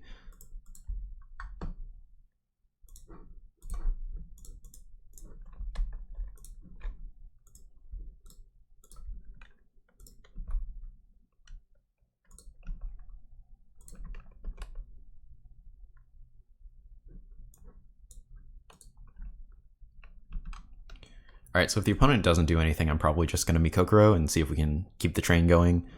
Lightning Bolt doesn't really cost, you know, doesn't really have that big of a cost in terms of casting it later. Oops.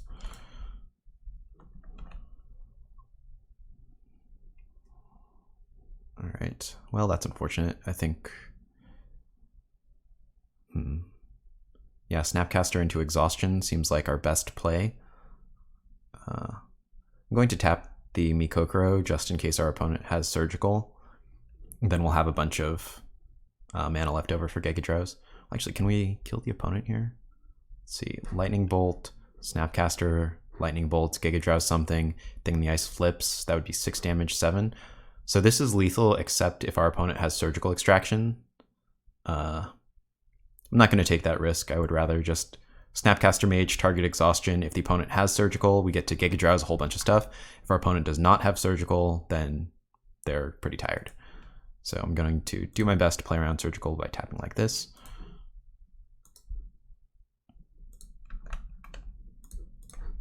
Neat.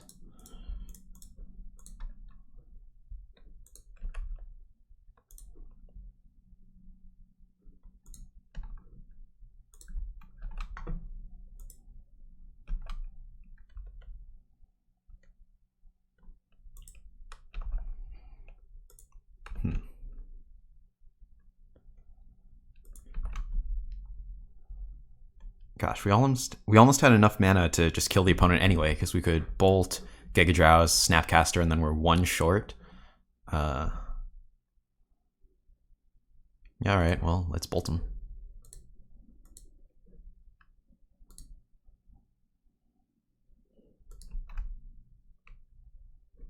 And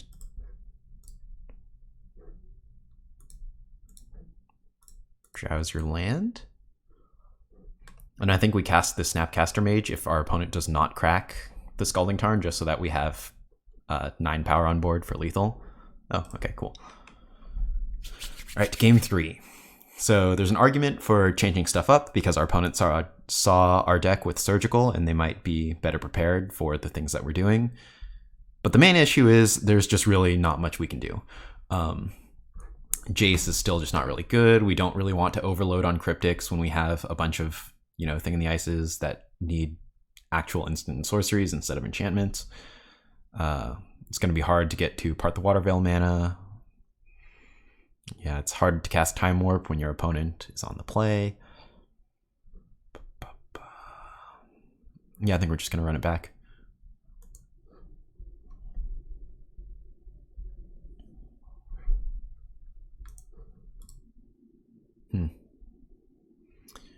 This hand isn't great, but the Surgical lets us beat the Phoenix. And then Serum Visions maybe gets us closer to an answer to Thing in the Ice. Who knows? Do we go for the deck thinning? I hate going for the deck thinning. Just whatever. We have another fetch land in hand if we want to... we've got a bunch of lands if we want to play Jace and then play a fetch land or something. Let's see, okay. I guess we're going for our own Thing in the Ice. Do we top the Time Warp? It's not really doing much. It'll eventually take a counter off Thing, which is, I think, where we want to be.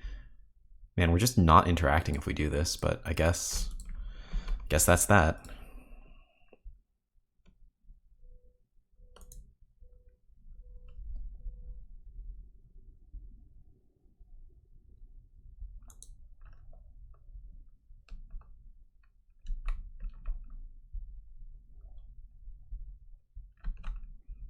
Alright, well, I'm glad that our opponent is not casting Thing in the Ice, but it might mean that we're firing off this Surgical Extraction before we can get our thing down.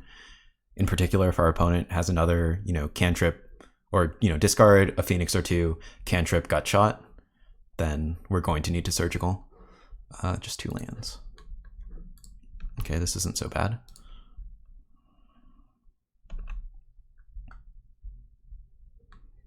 I don't think our opponent has a way to punish non-basics, so I'm just gonna Sulfur Falls thing.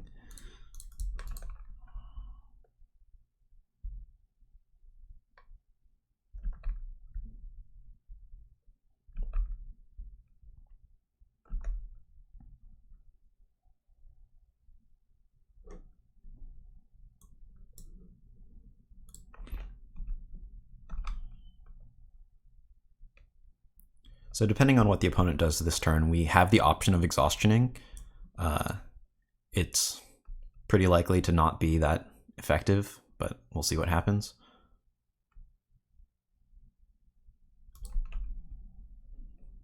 Yeah, our opponent's hand seems not great. I really don't know what they kept.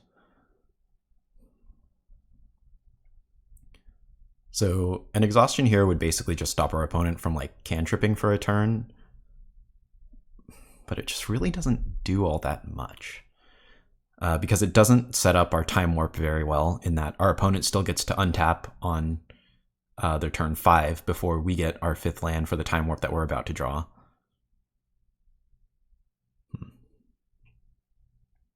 Yeah, I think unless our opponent does something really strange here, like... Well, no, even if the opponent does discard some Phoenixes and cast 2 gut shots or whatever. Yeah, so I'm not going to Surgical this Phoenix until our opponent invests more resources into trying to get it back. The main issue there, of course, is we're playing into a counterspell by doing that. Maybe I should just take it now. We would get to figure out what's in the opponent's hand too. I guess playing around counterspells is like pretty okay, given that we have a thing on board, we're ahead. Yeah, alright, I've changed my mind. I like playing around counterspells. This also informs our decision on exhaustion, whether or not we want to exhaustion this turn.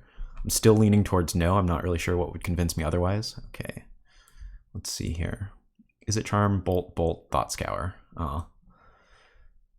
Maybe the double Bolt is enough to convince me otherwise. So let's make sure that we're exiling everything. Alright, so 2 Crackling Drakes, Pyromancer Ascension. Oh my goodness. Lots of bolts. Thing. Yeah, so the only threats left are Thing in the Ice and the good old Crackly Dracly. So our opponent is just a better version of our deck. If our opponent wants to spend 2 bolts on killing Thing in the Ice, I think I'm okay with that. Exhaustion doesn't really stop them. It stops them for a turn, but that's just not meaningful. Is there anything else I need to be aware of? 1 Surgical. They have Surgical in the yard. Yeah, okay, there's 1 Surgical Extraction to play around. Good to know. Yeah, I don't think... Okay, when we exiled the Phoenix from the yard. And I don't think that playing Exhaustion does anything here. It would bring our Thing in the Ice down to 2 counters, but that just doesn't do anything. Speaking of things that don't do anything.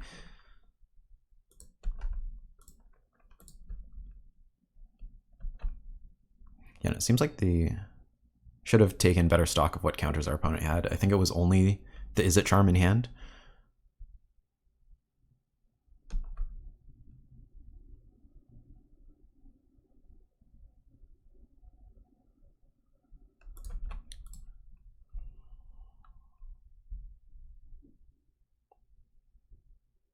If our opponent starts going off cantripping here and doesn't leave up double bolt for our Thing in the Ice, then I will exhaustion them, because that leads into exhaustion them on our turn 4, and then Time Warp on our turn 5, and then whatever.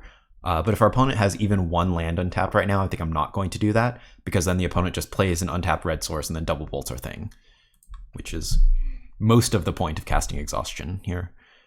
So more or less, it's if the opponent taps out here for something other than double bolting Thing, then they're going to be pretty tired. And if not, they'll just keep going and looking for their own thing, or Crackly Dracly, I guess. All right, our opponent apparently has a very difficult scry.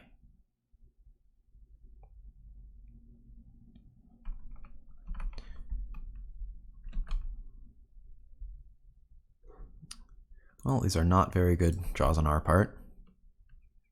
Opponent also holding up is at Charm, so we can't even resolve an Exhaustion if our opponent doesn't want us to.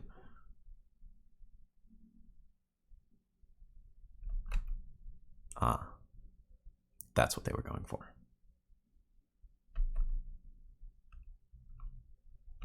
All right, so is it Charm, Bolt, Bolt, and I believe one unknown in hand. I think our opponent is very likely to double bolt our thing in the ice here, which can't really stop from happening. Interesting. I think the longer we wait, the better this gets for us. I'm just very surprised that the opponent didn't go for that double bolt. Maybe they're waiting for us to invest resources. I really don't feel like investing resources right now.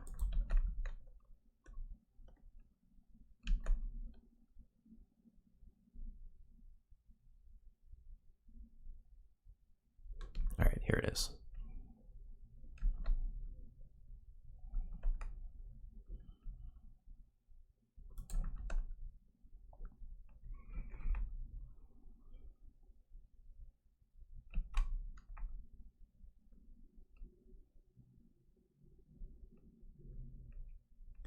All right, so if our opponent flips Thing in the Ice, we can strongly consider Gigadrowsing it and a bunch of lands, which I think would be a pretty good idea. Just keeping our life total high, making this Exhaustion good for next turn. 1, 2, 3, 4, 5. You know, can't quite Time Warp Exhaustion, but we can Time Warp through an Is It Charm, which is nice.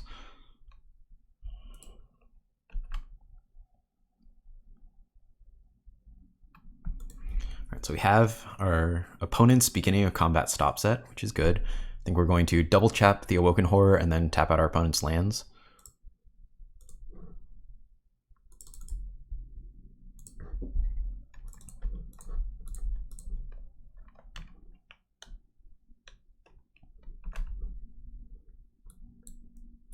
So here, here, here. And last one will be same target. And this way the opponent cannot use Is It Charm to deal 7. Yeah. Lava Axe plus 40%.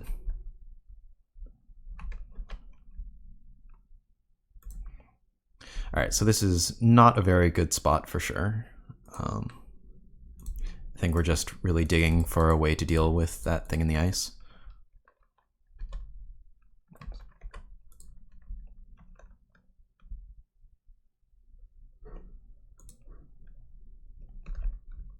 Okay, well, that's kind of cool. Let's see. I don't remember if we scryed things to the bottom. I think we have. I'm kind of too time conscious to check through the chat. All right, we already exhausted the opponent, so yeah. Basically looking for Engineered Explosives or our Singleton Jace to bounce the Awoken Horror, which would be pretty good.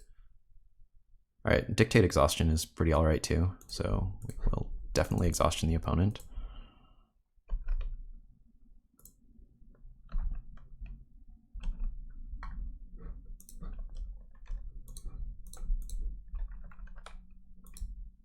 All right, good draws, good draws, good draws.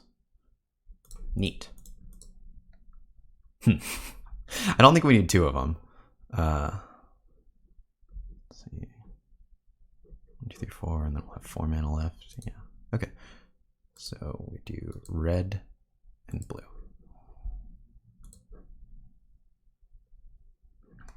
Okay, and I'm gonna wait on blowing it up. I don't think there's really much of a point, but I don't think our opponent had Wipe Away in their deck, so really should have taken a screenshot. That would have been a smart thing to do.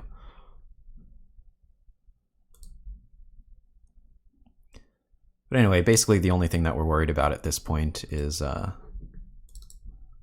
good old Crackly Drake.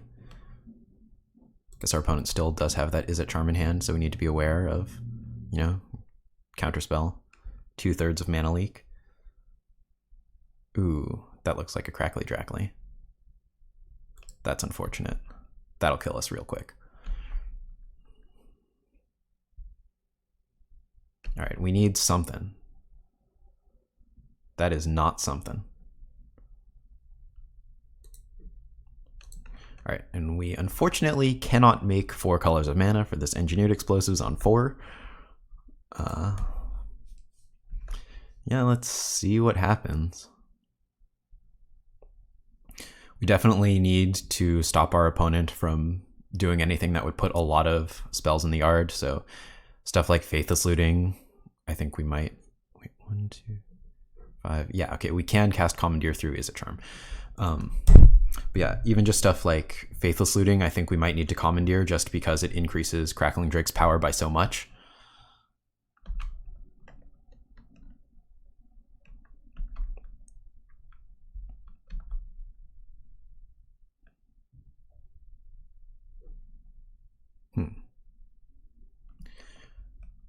I feel like this card doesn't really do anything here.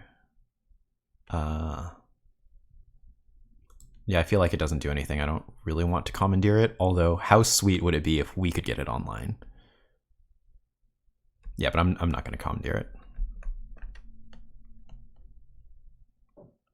We also have the Engineered Explosive for it, I guess. Okay, I'm very surprised that our opponent did not do that pre-combat. I am going to Commandeer this one, just so that we can maybe get a... Actually, our opponent's plan is probably to double bolt us, now that I'm thinking about it. Well, that sucks, doesn't it? Yeah, sleight of hand, any spell, double bolt us. That's rough. All right, I guess we have to let this happen.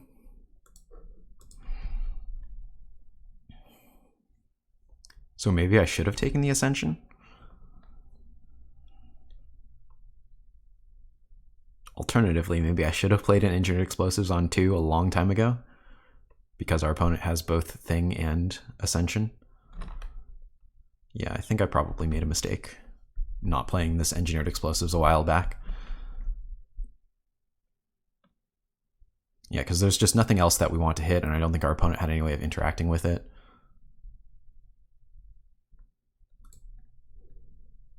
Okay, I think I need to take this. This feels bad. Our opponent is still going to have 2 mana, so I guess we still die to Bolt. Opponent's just kind of going off.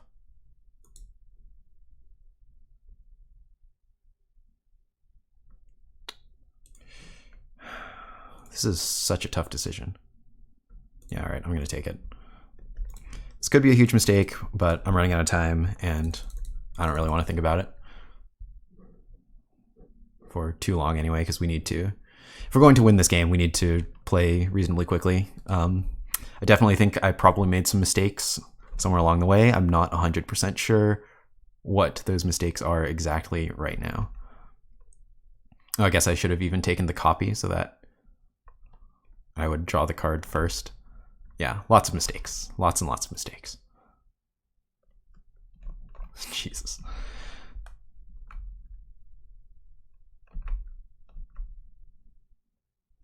Our opponent with just oodles and oodles of mana.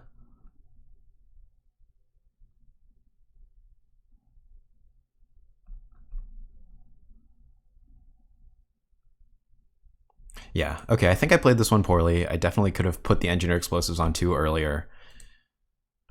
Yeah. Alright, well, see you guys for the next round. Alright, here we are for round 4. We've won the die roll. This hand has 3 lands and a Serum Visions, no Dictate, but I'm going to keep it because Serum Visions digs us deeper for a Dictate, maybe a Jace, maybe a Howling Mine. Let's see what we can find. This also has a Bolt, so that's cool. All right, neat. So we're going to have to put Temporal and then Dictate in that order. We also need to play the Cascade Bluffs so that we don't... what am I trying to say? The Temporal Mastery and then the Cascade Bluffs so that we don't shuffle. All right. Not sure what our opponent is on yet. Still probably going to Miracle that Temporal Mastery, even though our opponent is going to have blue mana. Just see where we go from there. Opponent. I was thinking they might shock and then opt. Let's see. Oh, Thing in the Ice. Okay. Well, it would be pretty good if we could draw a land next turn and then bounce Thing in the Ice with Jace. I'm still going to fetch anyway just because I want another red source to make this bolt better. Also so that we can snap bolt more easily. Unfortunate. Yeah, bolt snap bolt would have been good. I don't think our opponent is going to have anything for this dictate, so I think I'm just going to pass the turn and then dictate at end step. It's pretty unusual for them to have counter spells, I think.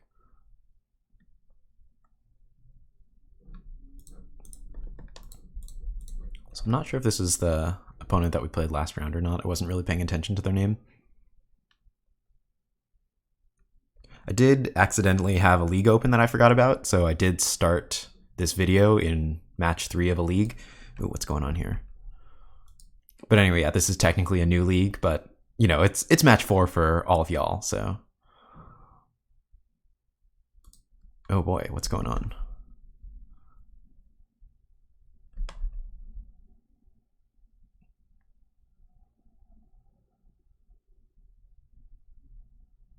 Remand. Okay, I was not expecting that.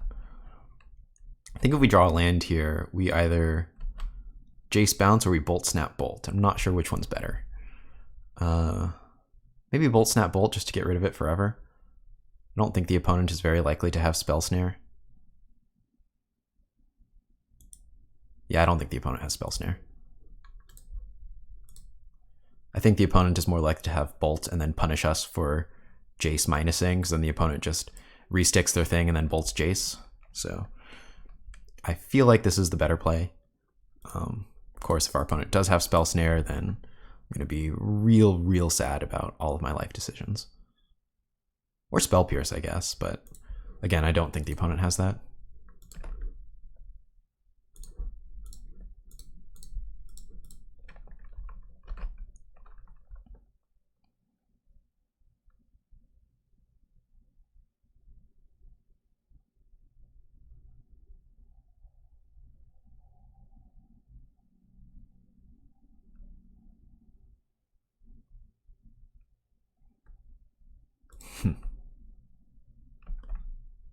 Okay, I wasn't expecting the double spell either.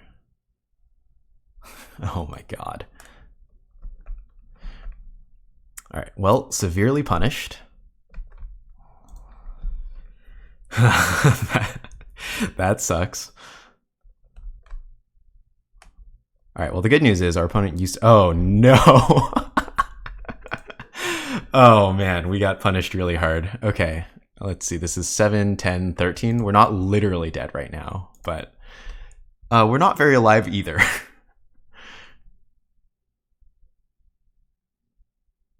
Yeah, if our opponent has a bolt, then we are literally dead. Let's see, there's double Phoenix for 6, 7 for 13, and then, okay, our opponent doesn't have the last bolt. We're very much figuratively dead. In order to survive the next turn, we're going to need to Cryptic Command, tap our opponent's team. Our opponent needs to continue not having bolt for the rest of the game. Jace is no longer good enough. Yeah, man, things went downhill real quick. Let's see what we can put together. So because we need to resolve this in order to live, I'm just going to do this at upkeep. No, actually, our opponent can bring back more Arclight Phenai. I don't think our opponent's going to have another remand. I think it's a lot more likely our opponent flashes back Faithless Looting than casts 2 spells. So...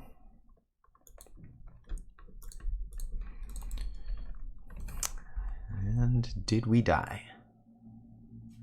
We did. All right, well, this is a build that I was not prepared for, or that I was not expecting at least. I think we have the same plan as last time. We're going to be basically a bad version of our opponent's deck. We're going to take some Surgicals, we're going to take some Engineered Explosives, and yeah, we'll toss in that Crackly Drake. Bolts are not great. We'll trim the Howling Mine, trim 1 Dictate, trim Part and 1 Time Warp, and 1 Jace, let's see, and 1 Snapcaster for our opponent's Surgicals. yeah, let's try it like that.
All right, game 2, let's go first.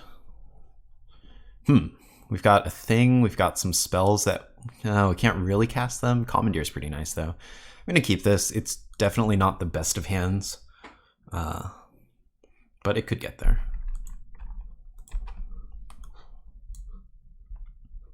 Having this Commandeer is nice because it means Temporal Mastery is actually, you know, going towards something. And if we draw a couple lands, we've got Cryptic Command online. If we draw some spells, hopefully they're castable spells. Yes, Serum Visions into Serum Visions would be one of our best draws.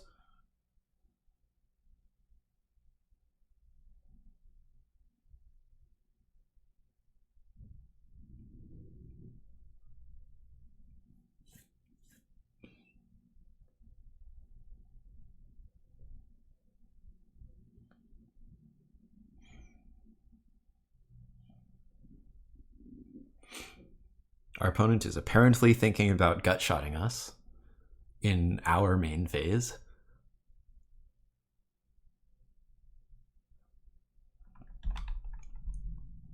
Okay, we've got a mana open and we've got Commandeer, so we can't F6. Alright, there's that Serum Visions I was talking about. Still gonna play this thing in the ice because I think getting the counters off is more important than setting up our next draws. Even if we miss a land drop, it's not the end of the world. Certainly it's not a good thing here. But I think it's much more important that we just take the counters off thing.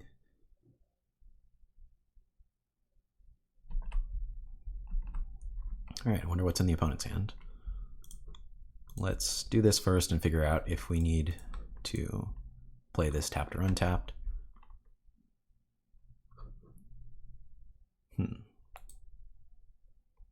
We could just draw a land and hold up Cryptic. Or we could draw Serum Visions next turn. I think I would rather draw the Serum Visions and the land and hold up Cryptic starting on turn 5. Not really sure about that, but we'll see how it goes. This definitely could be a huge mistake, but I think the fact that we have Commandeer as our supplemental whatever is enough.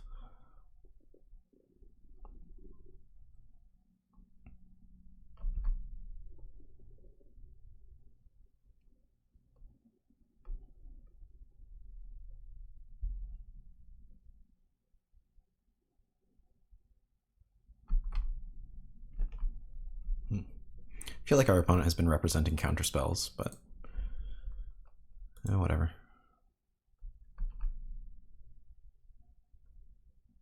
Let's see, Dictate and a land. I suppose we want those. So next turn we can hold up both Cryptic and Dictate, and then we would get the land for Time Warp. I mean, I don't think that's actually going to resolve, given that the opponent appears to be representing counter spells, but we'll see. I think this is also worth doing just to get another blue card for Commandeer if we want it. We're going to have Thing in the Ice online pretty soon. Interesting. A Manamorphose on our turn. I mean, that kind of telegraphs to me that it was very important for our opponent to keep mana up.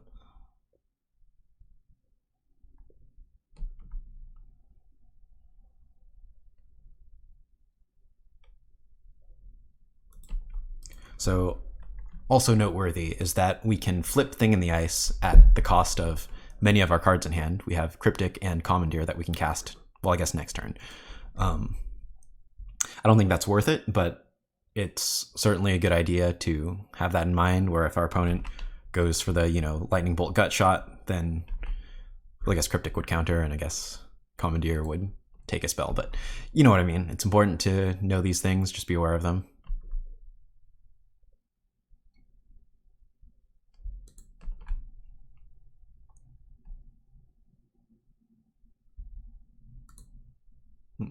We can't really do anything about that. I'm going to cast this Dictate right now because I suspect that our opponent has a counterspell.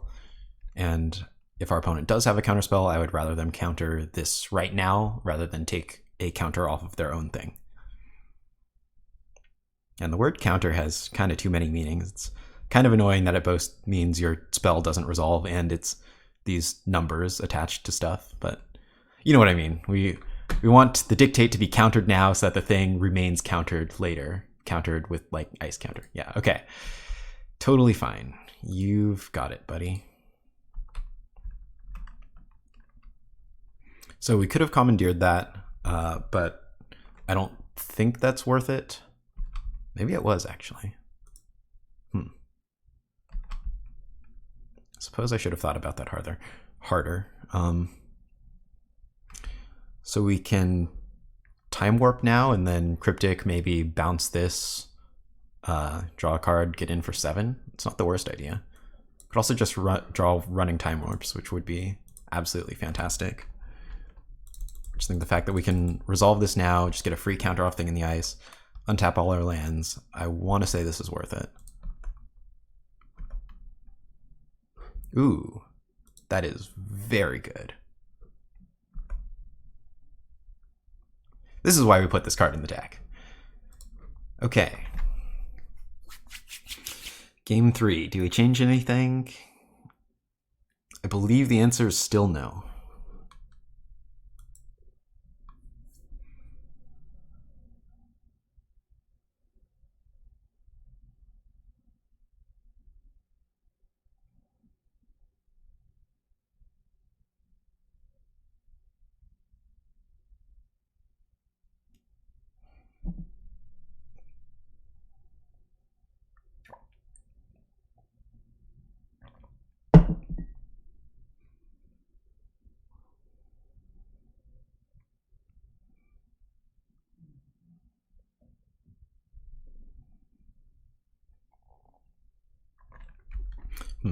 So this hand is all right. It's certainly not the greatest.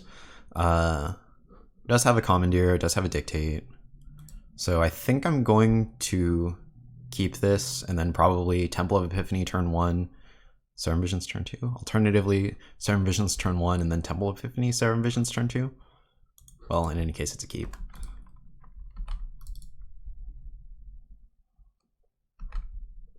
I guess Serum Visions turn 1. Sure.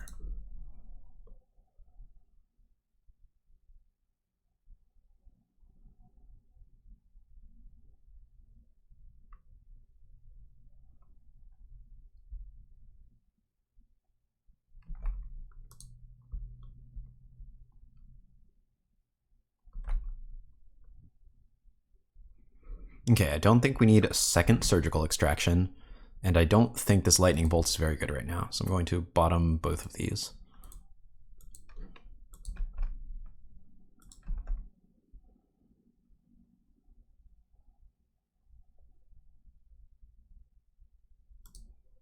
Okay. It would be fantastic if we could draw Engineered Explosives. Okay, Thing in the Ice. Okay, I think we abandon our Dictate plan for now and go with Thing in the Ice. We've got an Exhaustion for later. We could even just exile Dictate to Commandeer if we need it. Yeah, I think we're going to be dueling things. I believe our opponent's Thing in the Ice will be stronger than ours for quite some time, but we have the advantage of Exhaustion. So even though our opponent's going to get to flip their thing more easily, well, maybe not even.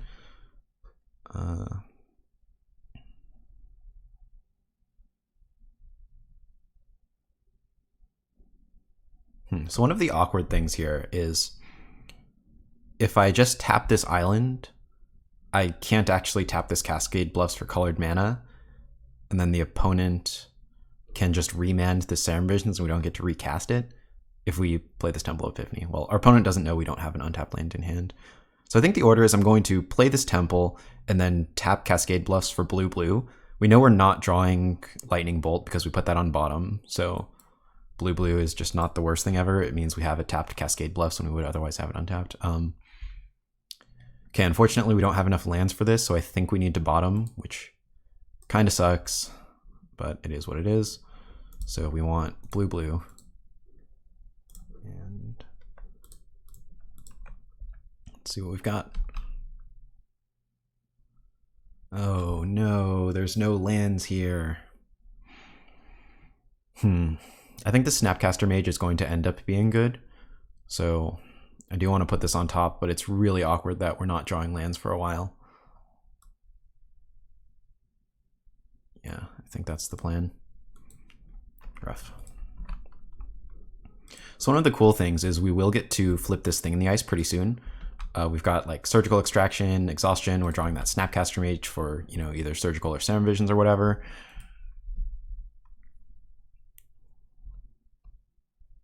Oh no, is the opponent casting a Crackling Drake? What is this?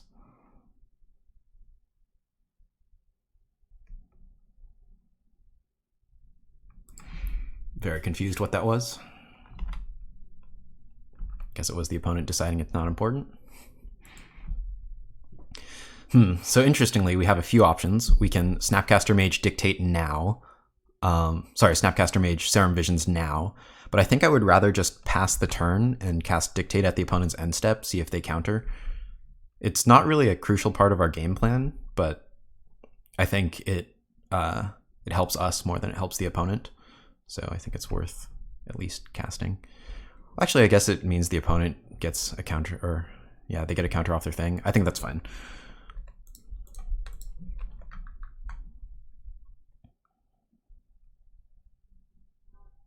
I'm just very curious what the opponent was doing on that pump fake last turn. Okay, what's going on?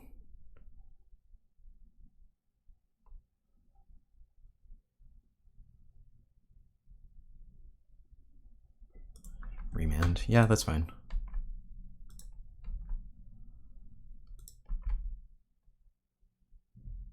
Oh. Interesting. Another thing would insulate us against like some bounce effect or something, but we already have Commandeer for that. So I think what I'd rather do is cast Snapcaster Mage and then cast Serum Visions. Our opponent could have another remand, which would suck, but we're at 8 cards. Oh man, we're at 8 cards in hand? Jeez.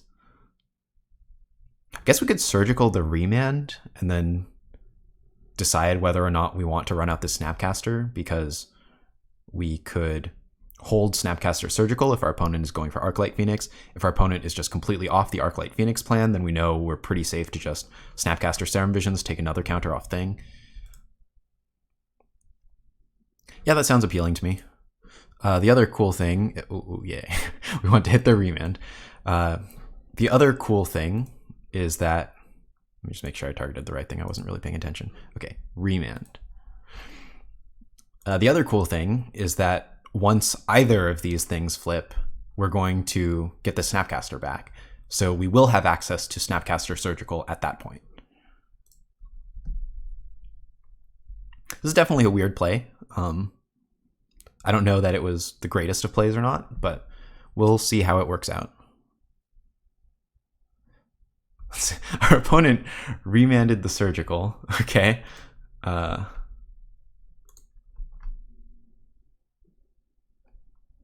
Interesting. So I guess this takes a counter off both of our things in the ices. This is kind of funny. So I can recast Surgical. We would go to 16 and then have Snapcaster for either Serum Visions or Surgical. I mean, I guess that's the play. Okay, target remand.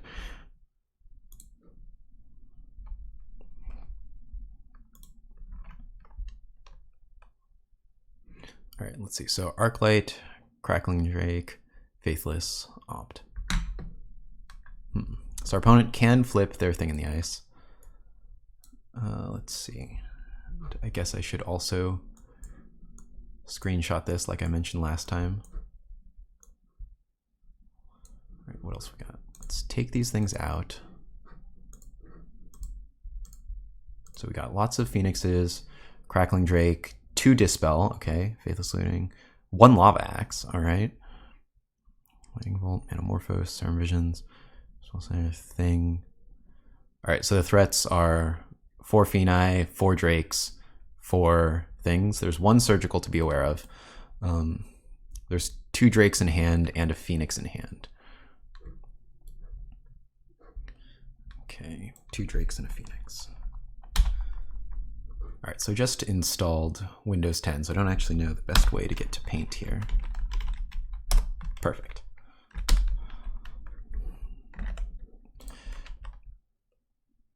Okay, I think we're good.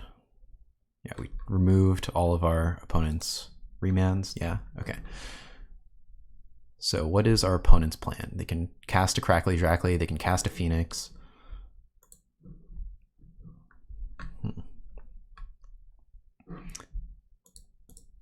Oh, wow, I just made their Crackling Drake bigger. I didn't think about that one. But in any case, I am just going to Snapcaster Serum Visions.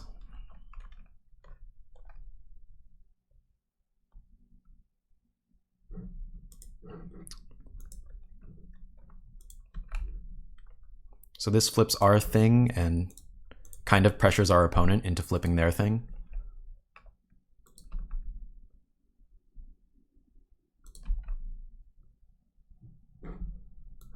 Let's see, we got some lands. I don't think we really need lands.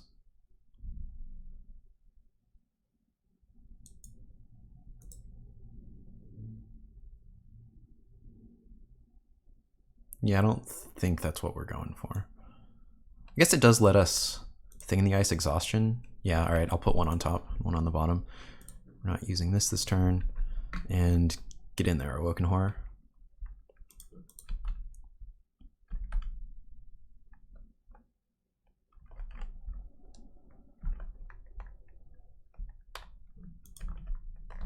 Oh, I guess our opponent could look for Gut Shot. Yeah, they don't have a free spell right now, but didn't think about that one.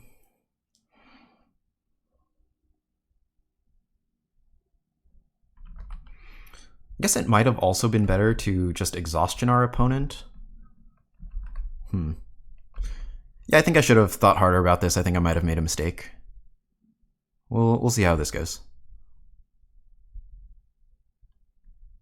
Yes, they're flipping their thing. Now they can leave it back on defense, or they can start attacking with it.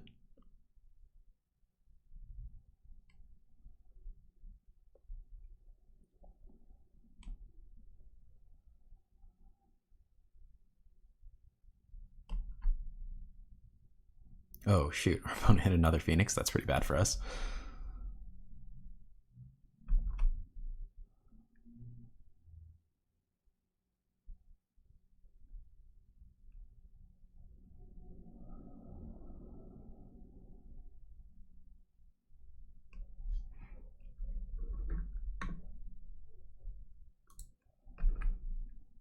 Yeah, I think I probably played this poorly. Definitely could have tried being more conservative.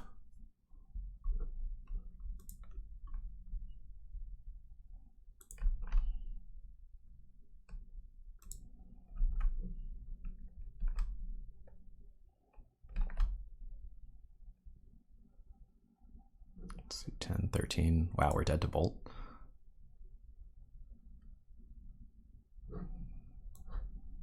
Ah, smart move from the opponent. Although now we're not dead to Bolt. So I do think I want to draw this land because the plan right now is to Thing in the Ice and then Exhaustion. Just see if we can start. Actually, maybe I want to just leave up Snapcaster Mage so we have... No, we won't even have access to Snapcaster Surgery. No, that... We're at 6. Crack this down to 5. And then Snapcaster down to 3. Okay, so that just puts us at dead to bolt range, but I think that's okay. Yeah, I don't actually think we're going to flip this other Thing in the Ice, so I suppose we just Exhaustion the opponent and go from there. Oh, let's attack first.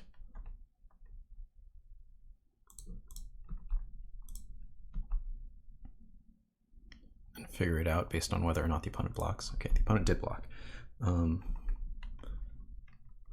Let's take another look here. So the cast Faithless Looting, the cast Faithless Looting, the cast Op.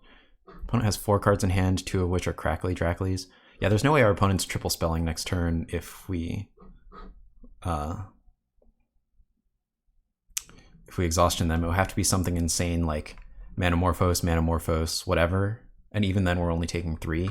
It seems like the opponent does not have a bolt in hand because otherwise it would have killed us. So I think I'm going to go Shields down on Thing in the Ice for, or Shields down on Surgical Extraction for 1 turn.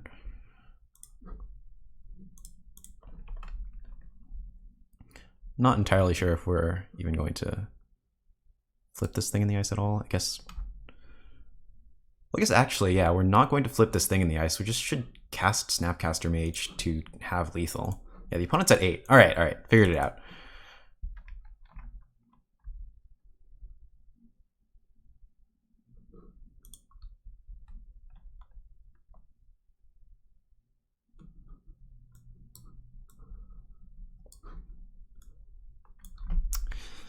Yeah, I think I might be talking myself into bad lines a little bit here, so sorry about that. But I think leaving up Snapcaster Mage is actually the best line here because that means we have lethal for next turn. We're insulated against Arclight Phoenix because of Surgical Extraction, and we have Commandeer to cover the other thing, Lightning Bolt.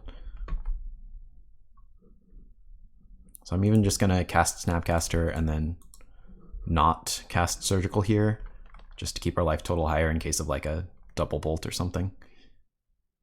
Let's see, the opponent has... I mean, I definitely don't think the opponent has that, but just in case. Oh. Okay, well, we can't actually Commandeer that and retarget anything, so that's fine. We'll just Exhaustion the opponent again then. So we just need the opponent to, once again, not triple spell.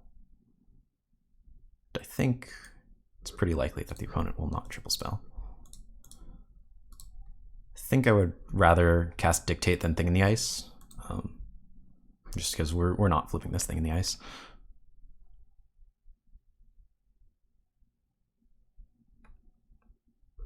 Neat. All right, I'll see you for the last round. All right, here we are for the last match. We've won the die roll. I don't think I would even keep this on the draw though, but oh well.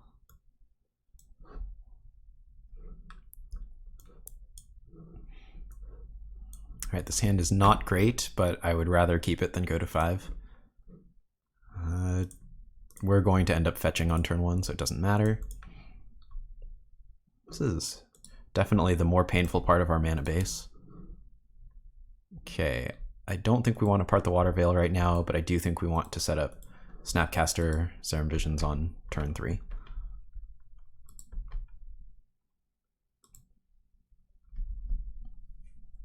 Okay, Darkslick Shores Serum Visions, interesting. I don't actually know what deck that is. Is that the Fairies thing that's been doing well?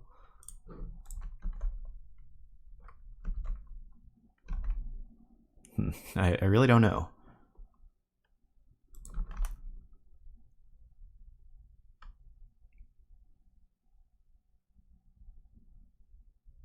Interesting. It's another thing in the ice deck. Okay.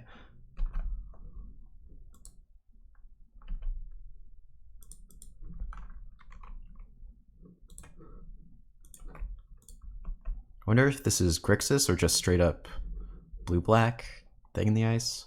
I'm very confused. I'm just going to play the Cascade Bluffs here just to save the fetch land for if we draw like land Jace or something. It's not really a huge deal. I guess there's an argument for playing the fetch land so we don't mess up our scry. Ooh, we get Bolt Snap Bolt next turn. That's kind of cool. We will want Gigadrowse eventually, but not right now. Do we want this land? I really don't know what the composition of our opponent's deck looks like. That makes these scries a lot harder. I don't know if the game is going to go on long enough for this land to matter. I don't know if we want to Gigadrowse the opponent because they might have counterspells. I think I'm just going to double bottom looking for a Dictate, but I am very unsure about that. Could definitely be a huge mistake.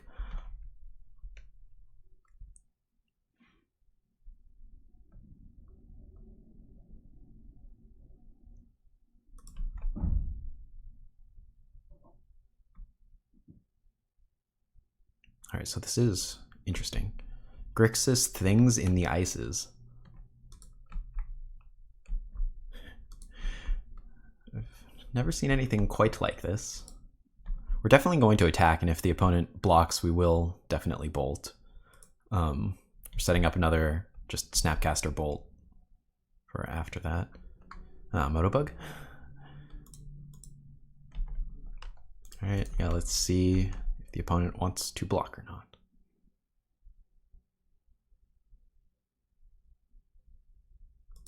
They do not. All right, so we don't have Bolt Snap Bolt, or rather, we do have Bolt Snap Bolt to kill one thing in the ice, but that leaves us pretty vulnerable to just flipping the other one. And one thing is not that much different from two things. The clock is slightly different, but like whatever.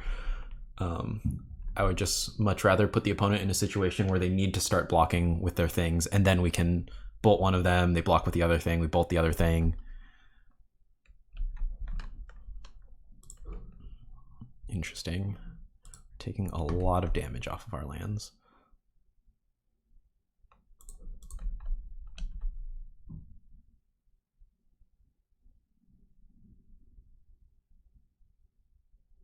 Kolaghan's Command.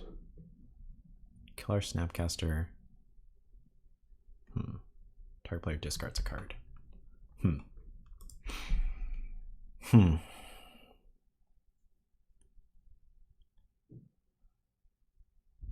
Alright, I guess so. These things are at 2 counters. We can use this Time Warp as just a redraw. We could also Commandeer this Kolaghan's Command, but it really doesn't do anything unless we spend all of our resources, take Commandeer, or take Kolaghan's Command, hit thing in the ice, bolt the same thing in the ice, and that's just... That doesn't sound like a winning proposition to me. This Lightning Bolt is not doing anything because our opponent is not blocking. So I would like to use this Time Warp as just drawing a card. I really don't understand what's in our opponent's deck. I'm kind of wishing we had those Gigadrowses that I've been bottoming. Goodness gracious. More land, huh? So we don't have Snapcaster Time Warp yet. I'm just going to go ahead and play the Flooded Strand because 17 is not much different from 16. If our opponent flips their 2 things, that's 14 damage, bringing us to 2 or 3 anyway, which is still like bolt range. I guess it's the difference between Kolaghan's Command. Oh my goodness. This is just Grixis things? Alright, well Crackling Drake is only a 3/4 right now, but we are dead to 1 attack from the Crackling Drake plus flipping 2 things. I don't know, man, this is pretty crazy. Snapcaster Time Warp doesn't really do much since we can't attack anymore, but also just Time Warp doesn't do much since we can't attack anymore, so might as well do the mana efficient one. This way if we draw Howling Mine, we get to Howling Mine Time Warp and go off from there.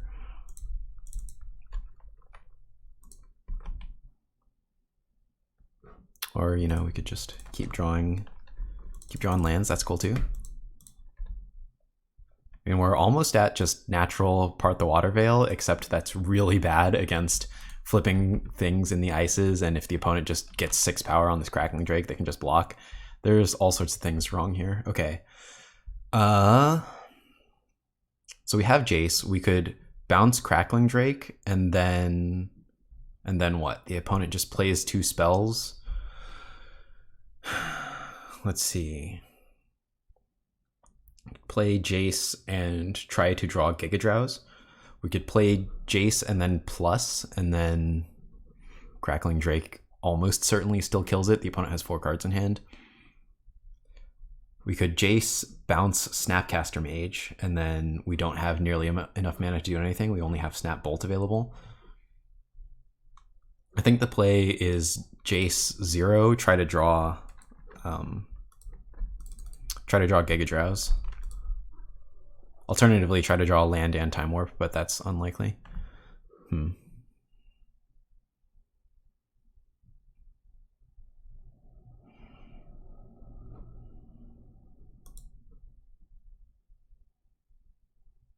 Well, I guess Jace is dying, but he got us this Dictate, so that's cool. I again don't think the opponent has counter spells, but I could be very wrong about that.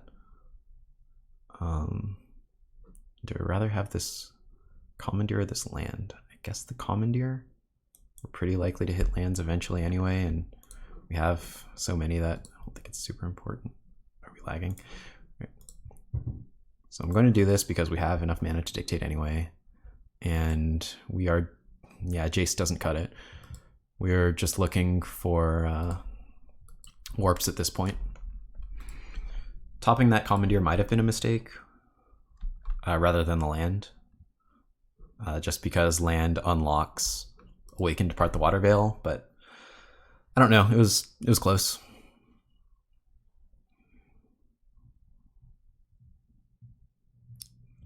So opponent definitely has a lot of options. I really don't know the composition of our opponent's deck. Let's see, I guess it's just a blue-red thing in the ice deck splashing Kolaghan's Command. I'm kind of confused. I feel like the color requirements in a thing in the ice deck are just so intense that it's kind of weird to me that it's 3 colors. I mean, look, this has 4 colored mana symbols in it. That's a lot.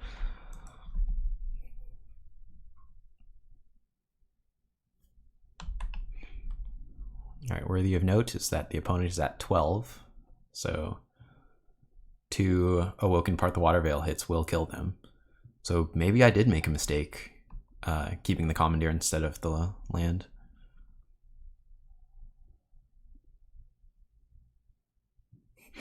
All right, clearly I made a huge mistake. Huh. I think the opponent had lethal if they have 1 more spell. Yeah, well, there's nothing we can do about this at this point. Because if they also drained us 2 and then casting another spell flips the things in the ices and then we take 14 after that and that's exactly lethal, maybe there's the next spell. Interesting, okay.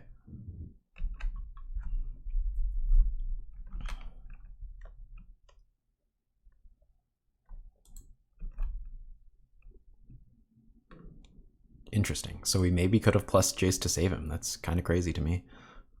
Does mean we wouldn't have this Dictate though, so it's more or less the same thing.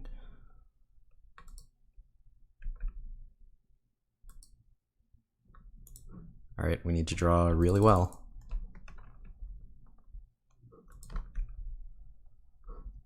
Counts.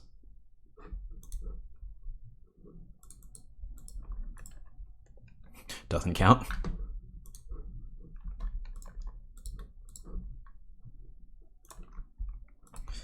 All right, we need to draw really well. No, that kind of counts, I guess. That kind of counts. All right.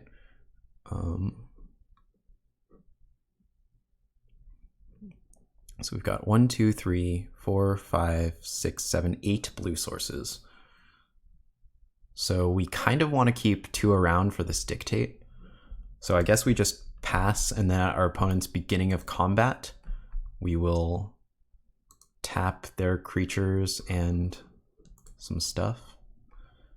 Alternatively, we could take off the red sources. I would really like to get this Dictate down though, so we really only have 6 taps, so I think... Man, if I knew the opponent's deck better, I would feel a lot better about this decision. I think I'm just going to let the opponent go to beginning of combat, since I really don't know. Well,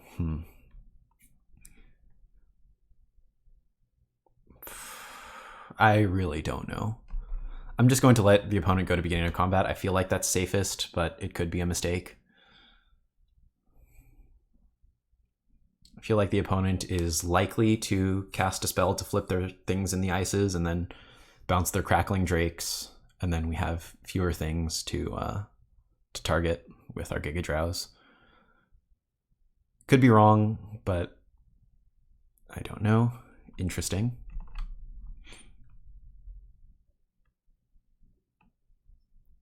That's kind of bizarre to me, that our opponent has Spell Bomb in a deck with Thing in the Ice and Crackling Drake in it.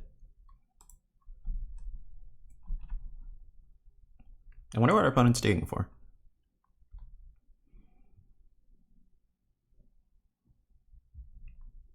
Okay. So with 6 taps, it looks like we get to just tap the opponent's team, tap all of their lands. It's pretty good. So we got our beginning of combat step. Beginning of combat stop set.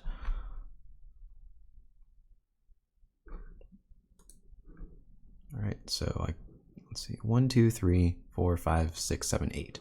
So yeah, 1, 2, 3, 4, 5, and then we'll have 3 sources left over. So I'm even going to double tap 1 Awoken Horror, just so that if the opponent somehow has like double Dispel or something, we don't die.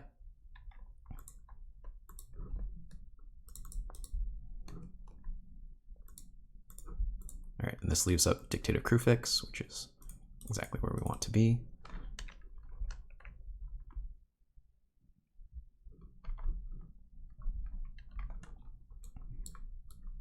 So we tap this, oops.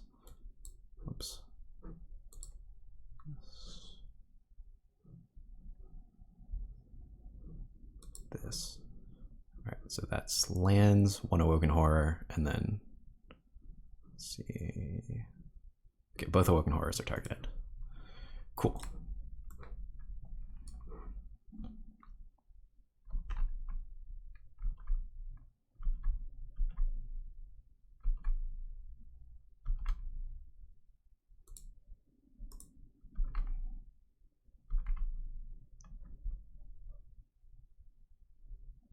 All right, so we've got a lot of good draws. Let's hope we hit them. Come on, good cards. Oh, that counts. That also counts.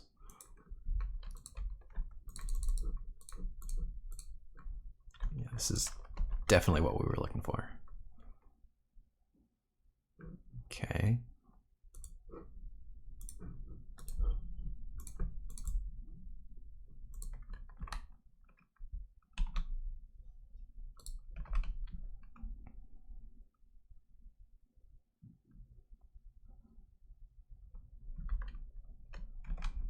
And our opponent's deck list is bizarre.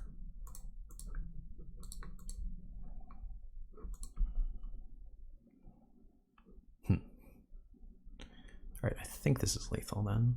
Let's see, opponent's tapped out. Got 1, 2, 3, 4, 5, 6, 7, 8, 9. Yep. Let's be cool and awaken this snow-covered island. Pretty sure that's why we put it in the deck.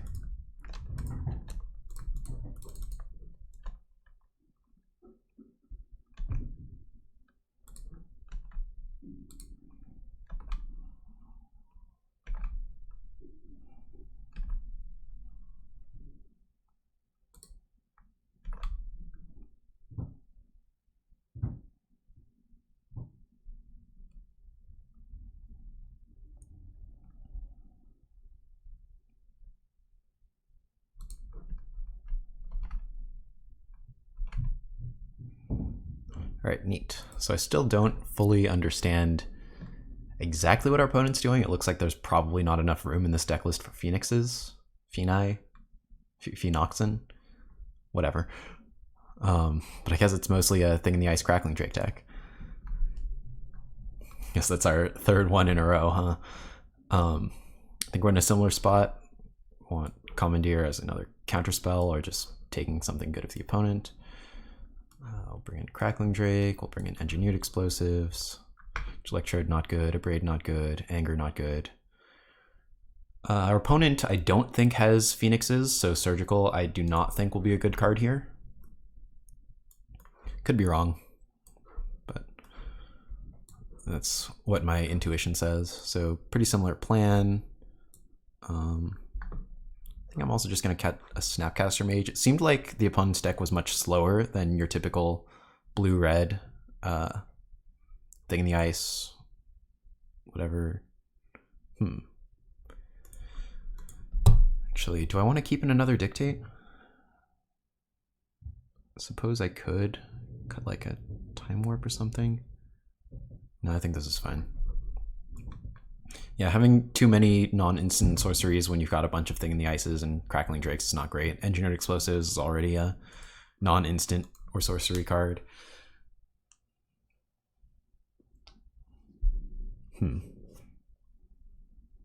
Alright, this hand's not great, but I'm going to keep it.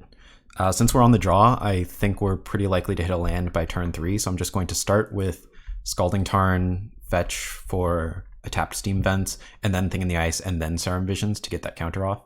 Or we're losing something.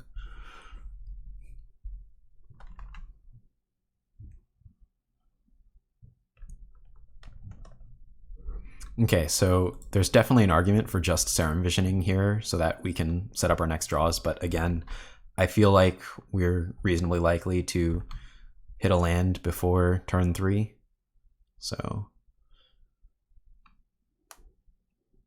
Okay, or our opponent is just a discard spell deck with Thing in the Ice and Crackling Drake. Maybe I should have kept that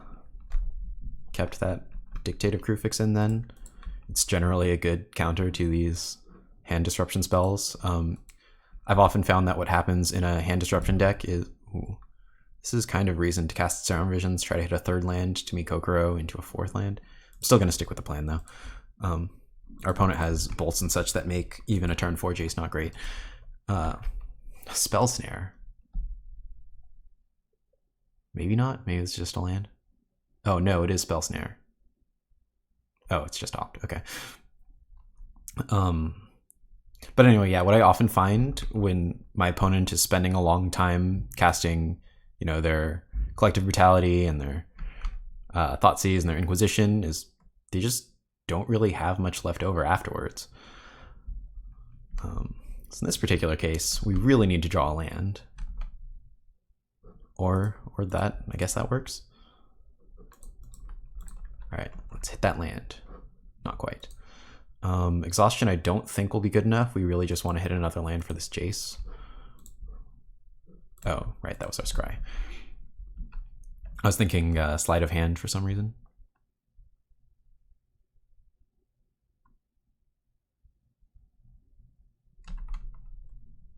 Yeah, so our opponent has spent a long time just setting up. Our opponent even missed their 2nd land drop, and even though they disrupted our hand quite a bit, they're just not really doing anything right now. So I feel like we're pretty favored to win this game in the long run. You know, we'll be able to flip our Thing in the Ice pretty soon. Not like really soon, but, you know, pretty soon. Oh, okay. Snapcaster Thoughtseize. Opponent is dealing quite a bit of damage to himself.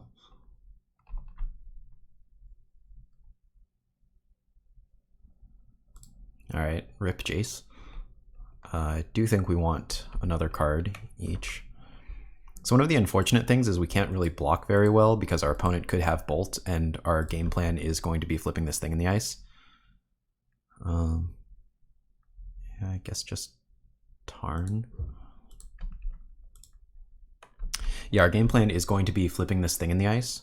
So we might tap the opponent's lands at end step if we can Time Warp. I think I want to save that for the following turn. Basically, I want to set up a situation where we can Time Warp and then flip Thing in the Ice and get 2 attacks in. Right now, we can't exactly do that. Our opponent is really just tearing our hand apart. Okay, yeah, now that our opponent has taken that, I'm a lot less incentivized to cast Gigadrowse here. If our opponent attacks, I'm not blocking because I don't want to lose thing to a bolt.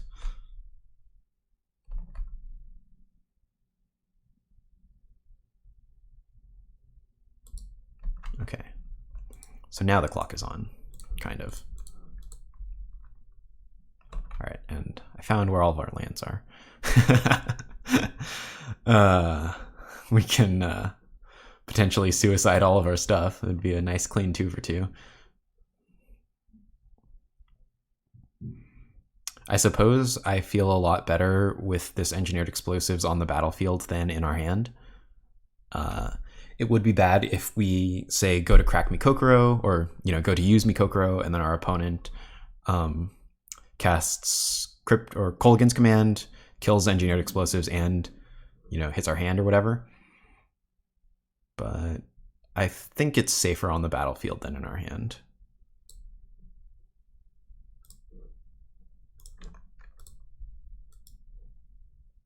Let me just make sure I'm doing this right. So red mana, blue mana, Engineered Explosives, blue, red. X is 2. Cool. Yeah, so it's a little awkward that we've got our own thing over here, but this is kind of insurance against if our opponent is much better at flipping their thing in the ice than we are. Which it seems like they might be.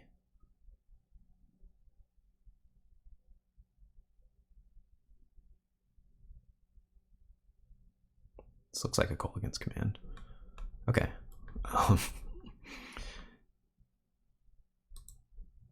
Yeah, we can blow this up now. I would rather just let it happen. I think our plan is to flip our thing still, and I think that means we want spells.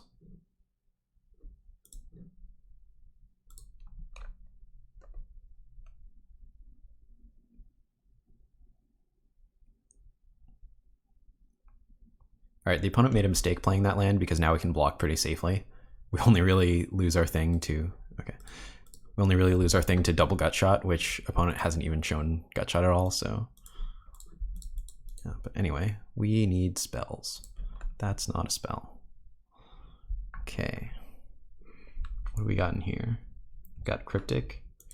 Cryptic is the best thing we can cast. Yeah, we're 1 shy of Time Warp. So we could just snap target Cryptic bounce thing in the ice, and then our opponent has to commit a lot to redeploy thing in the ice. And I think we just want to get their thing off the board to relieve pressure. So I am just going to do this now. Of course, this is pretty bad against Surgical Extraction, but like if the opponent has Surgical Extraction, then there's not terribly much we can do to play around it. We still have that Gigadrowse in hand, so we could still Gigadrowse our opponent's stuff. Let's see, we want return target permanent and draw a card. So returning thing in the ice, drawing a card.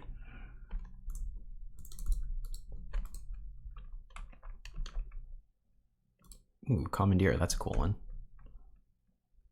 All right. And let's see what the opponent can assemble.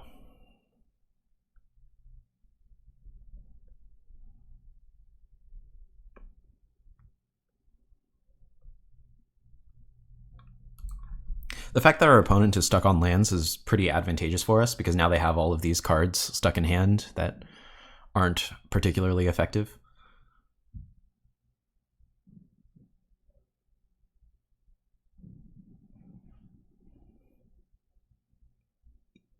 Also, the opponent has dealt themselves quite a bit of damage. They're at 11. Thing in the ice hits for 7. That's it's kind of a big deal.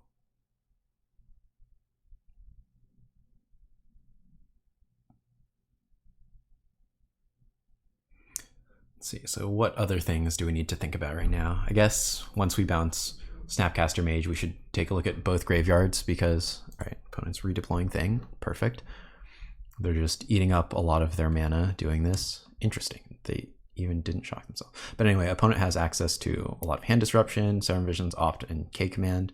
And we're going to have access to, let's see, Time Warp if we draw a land, Serum Visions, that's substantially less impressive. All right, what are we looking at? Lightning Bolt on our Snapcaster Mage. So we could Commandeer this and hit their Snapcaster Mage, but I do not think that's worth it because we're so close to Temporal Mastery and then Gigadrowse to really get the opponent. Okay, yeah, I'm just going to not block again. It is kind of unfortunate that we're going from 16 to 14, making 2 Thing in the Ice hits lethal, but again, our game plan is flipping this Thing in the Ice, and we just really need it to flip.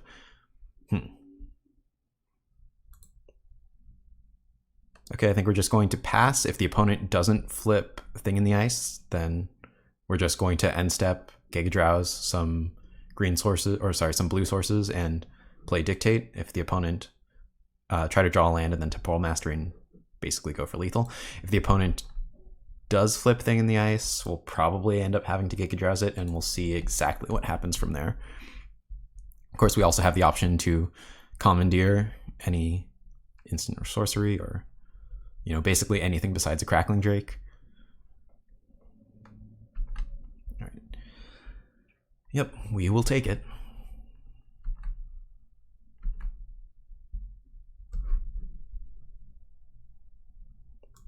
I guess there's an argument for our opponent just played a land, right? There's an argument for end of combating to tap 3 lands and then dictating at end step, just so that our opponent doesn't have access to that mana in their main phase, which I think I'm actually going to just do. So I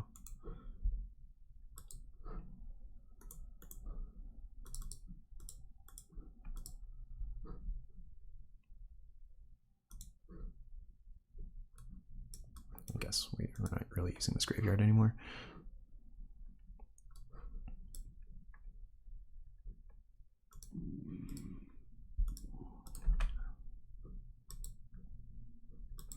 Okay.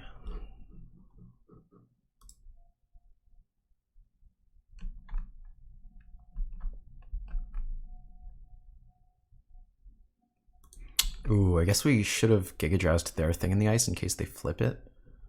And then we could go for lethal. Yeah, okay, I think I might have made a mistake. I guess then they would have a blue source up. Yeah, this is tough. I'm really unsure. Certainly might have made a mistake here, pulling the trigger before the opponent.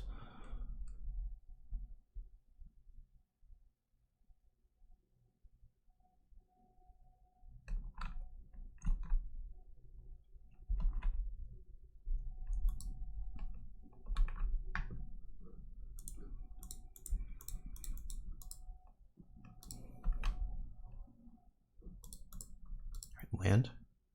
Not quite. Well, this is still pretty good.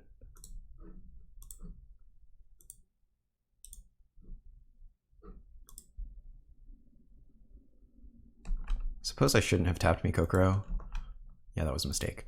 The opponent double bolts us. We go to 9 and then to to 6, and then Thing in the Ice is lethal, but because we have Commandeer backup, I am okay with that. But yeah, I did make a mistake tapping Mikokoro there. To put a little bit more thought into how I'm tapping these lands. I was thinking I was just going to cast Dictate, but I should have been more aware of the lines that our opponent has. Interesting.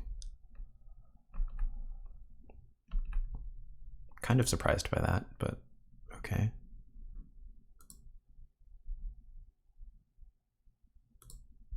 So we can either Commandeer this or just cast the Dictate, and I think I would rather just cast it because we really just want to draw a land for this Temporal Mastery and just try to win the game.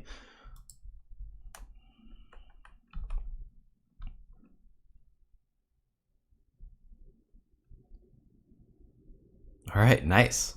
All right, so we went 4-1 in this league. We beat Living End, we beat Green-Black Rock, and we beat 2 out of 3 Phoenix decks. So against Living End, our main deck configuration is pretty well set up against them. Howling Mines and Dictates are hard for them to interact with, and even though we have a lot of trouble stopping them from resolving a Living End, Cryptic Command is our only way to counter it.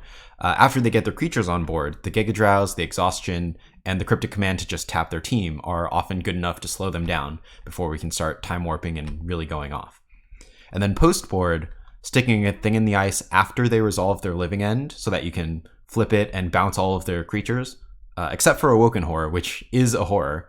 It's a pretty good plan because they don't have a good way of getting their creatures back on board. For Green-Black Rock, they usually have trouble both disrupting us and presenting a clock to close the game.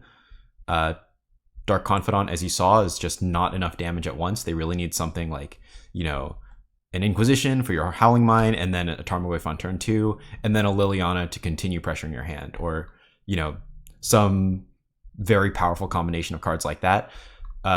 Only having discard spells with no Liliana or no Tarmogoyf is often not good enough, because you can just keep playing lands and eventually go off with Time Warps and some top-decked Dictate, or, maybe you get a Mikokoro at some point. But yeah, unless they're presenting both a clock and disruption, they often have a lot of trouble beating us. And then the Phoenix deck is a deck that I don't have a lot of experience with. So, even though it's kind of unfortunate that you all had to see 3, well, I guess the last one was more of a Thing in the Ice deck, but 3 more or less similar decks in a row, it was a pretty good experience for me just learning about the different ways that deck interacts with us. So I think the first deck was the most stock list. There's no real counter spells besides Izzet Charm in the main board. It's very much an aggro, go for the Phoenix as fast as possible kind of deck. That second one really threw me for a loop with that Remand. I wasn't expecting that at all. And then the third one, the Grixis one, I think is the most unusual, but it has a lot of interesting play patterns. I'm pretty sure it didn't have any Phoenix in it, but it's really cool that it had both Thing in the Ice and Crackling Drake. So the way it felt, it didn't seem like those decks were super fast, which means we have some time to, kind of set up, cast a Howling Mine, cast a Dictate. But once they get going, they kill you extremely quickly. Once they flip Thing in the Ice, it only takes 3 hits to kill you. Once they get 2 Phoenixes on board, it only takes, 3, maybe 4 hits to kill you. They probably have bolts, so probably less than that. But yeah, if you can slow them down with Gigadrowse, if you can Cryptic to tap their team, I feel like it's not too difficult to take game 1. Also, the fact that they play very few counterspells makes it relatively easy to take game 1, I think. And then post-board, Surgical seemed pretty good.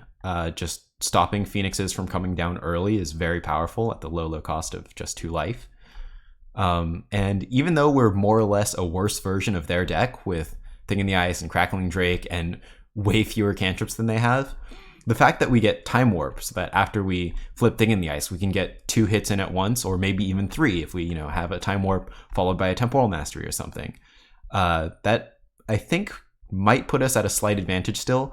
At the very least, it felt pretty even. I didn't feel like we're at a disadvantage or anything, but I definitely have to play that matchup more to really learn more about it. Well, I hope you enjoyed the video. I had a lot of fun making this, and I'll see you for the next one.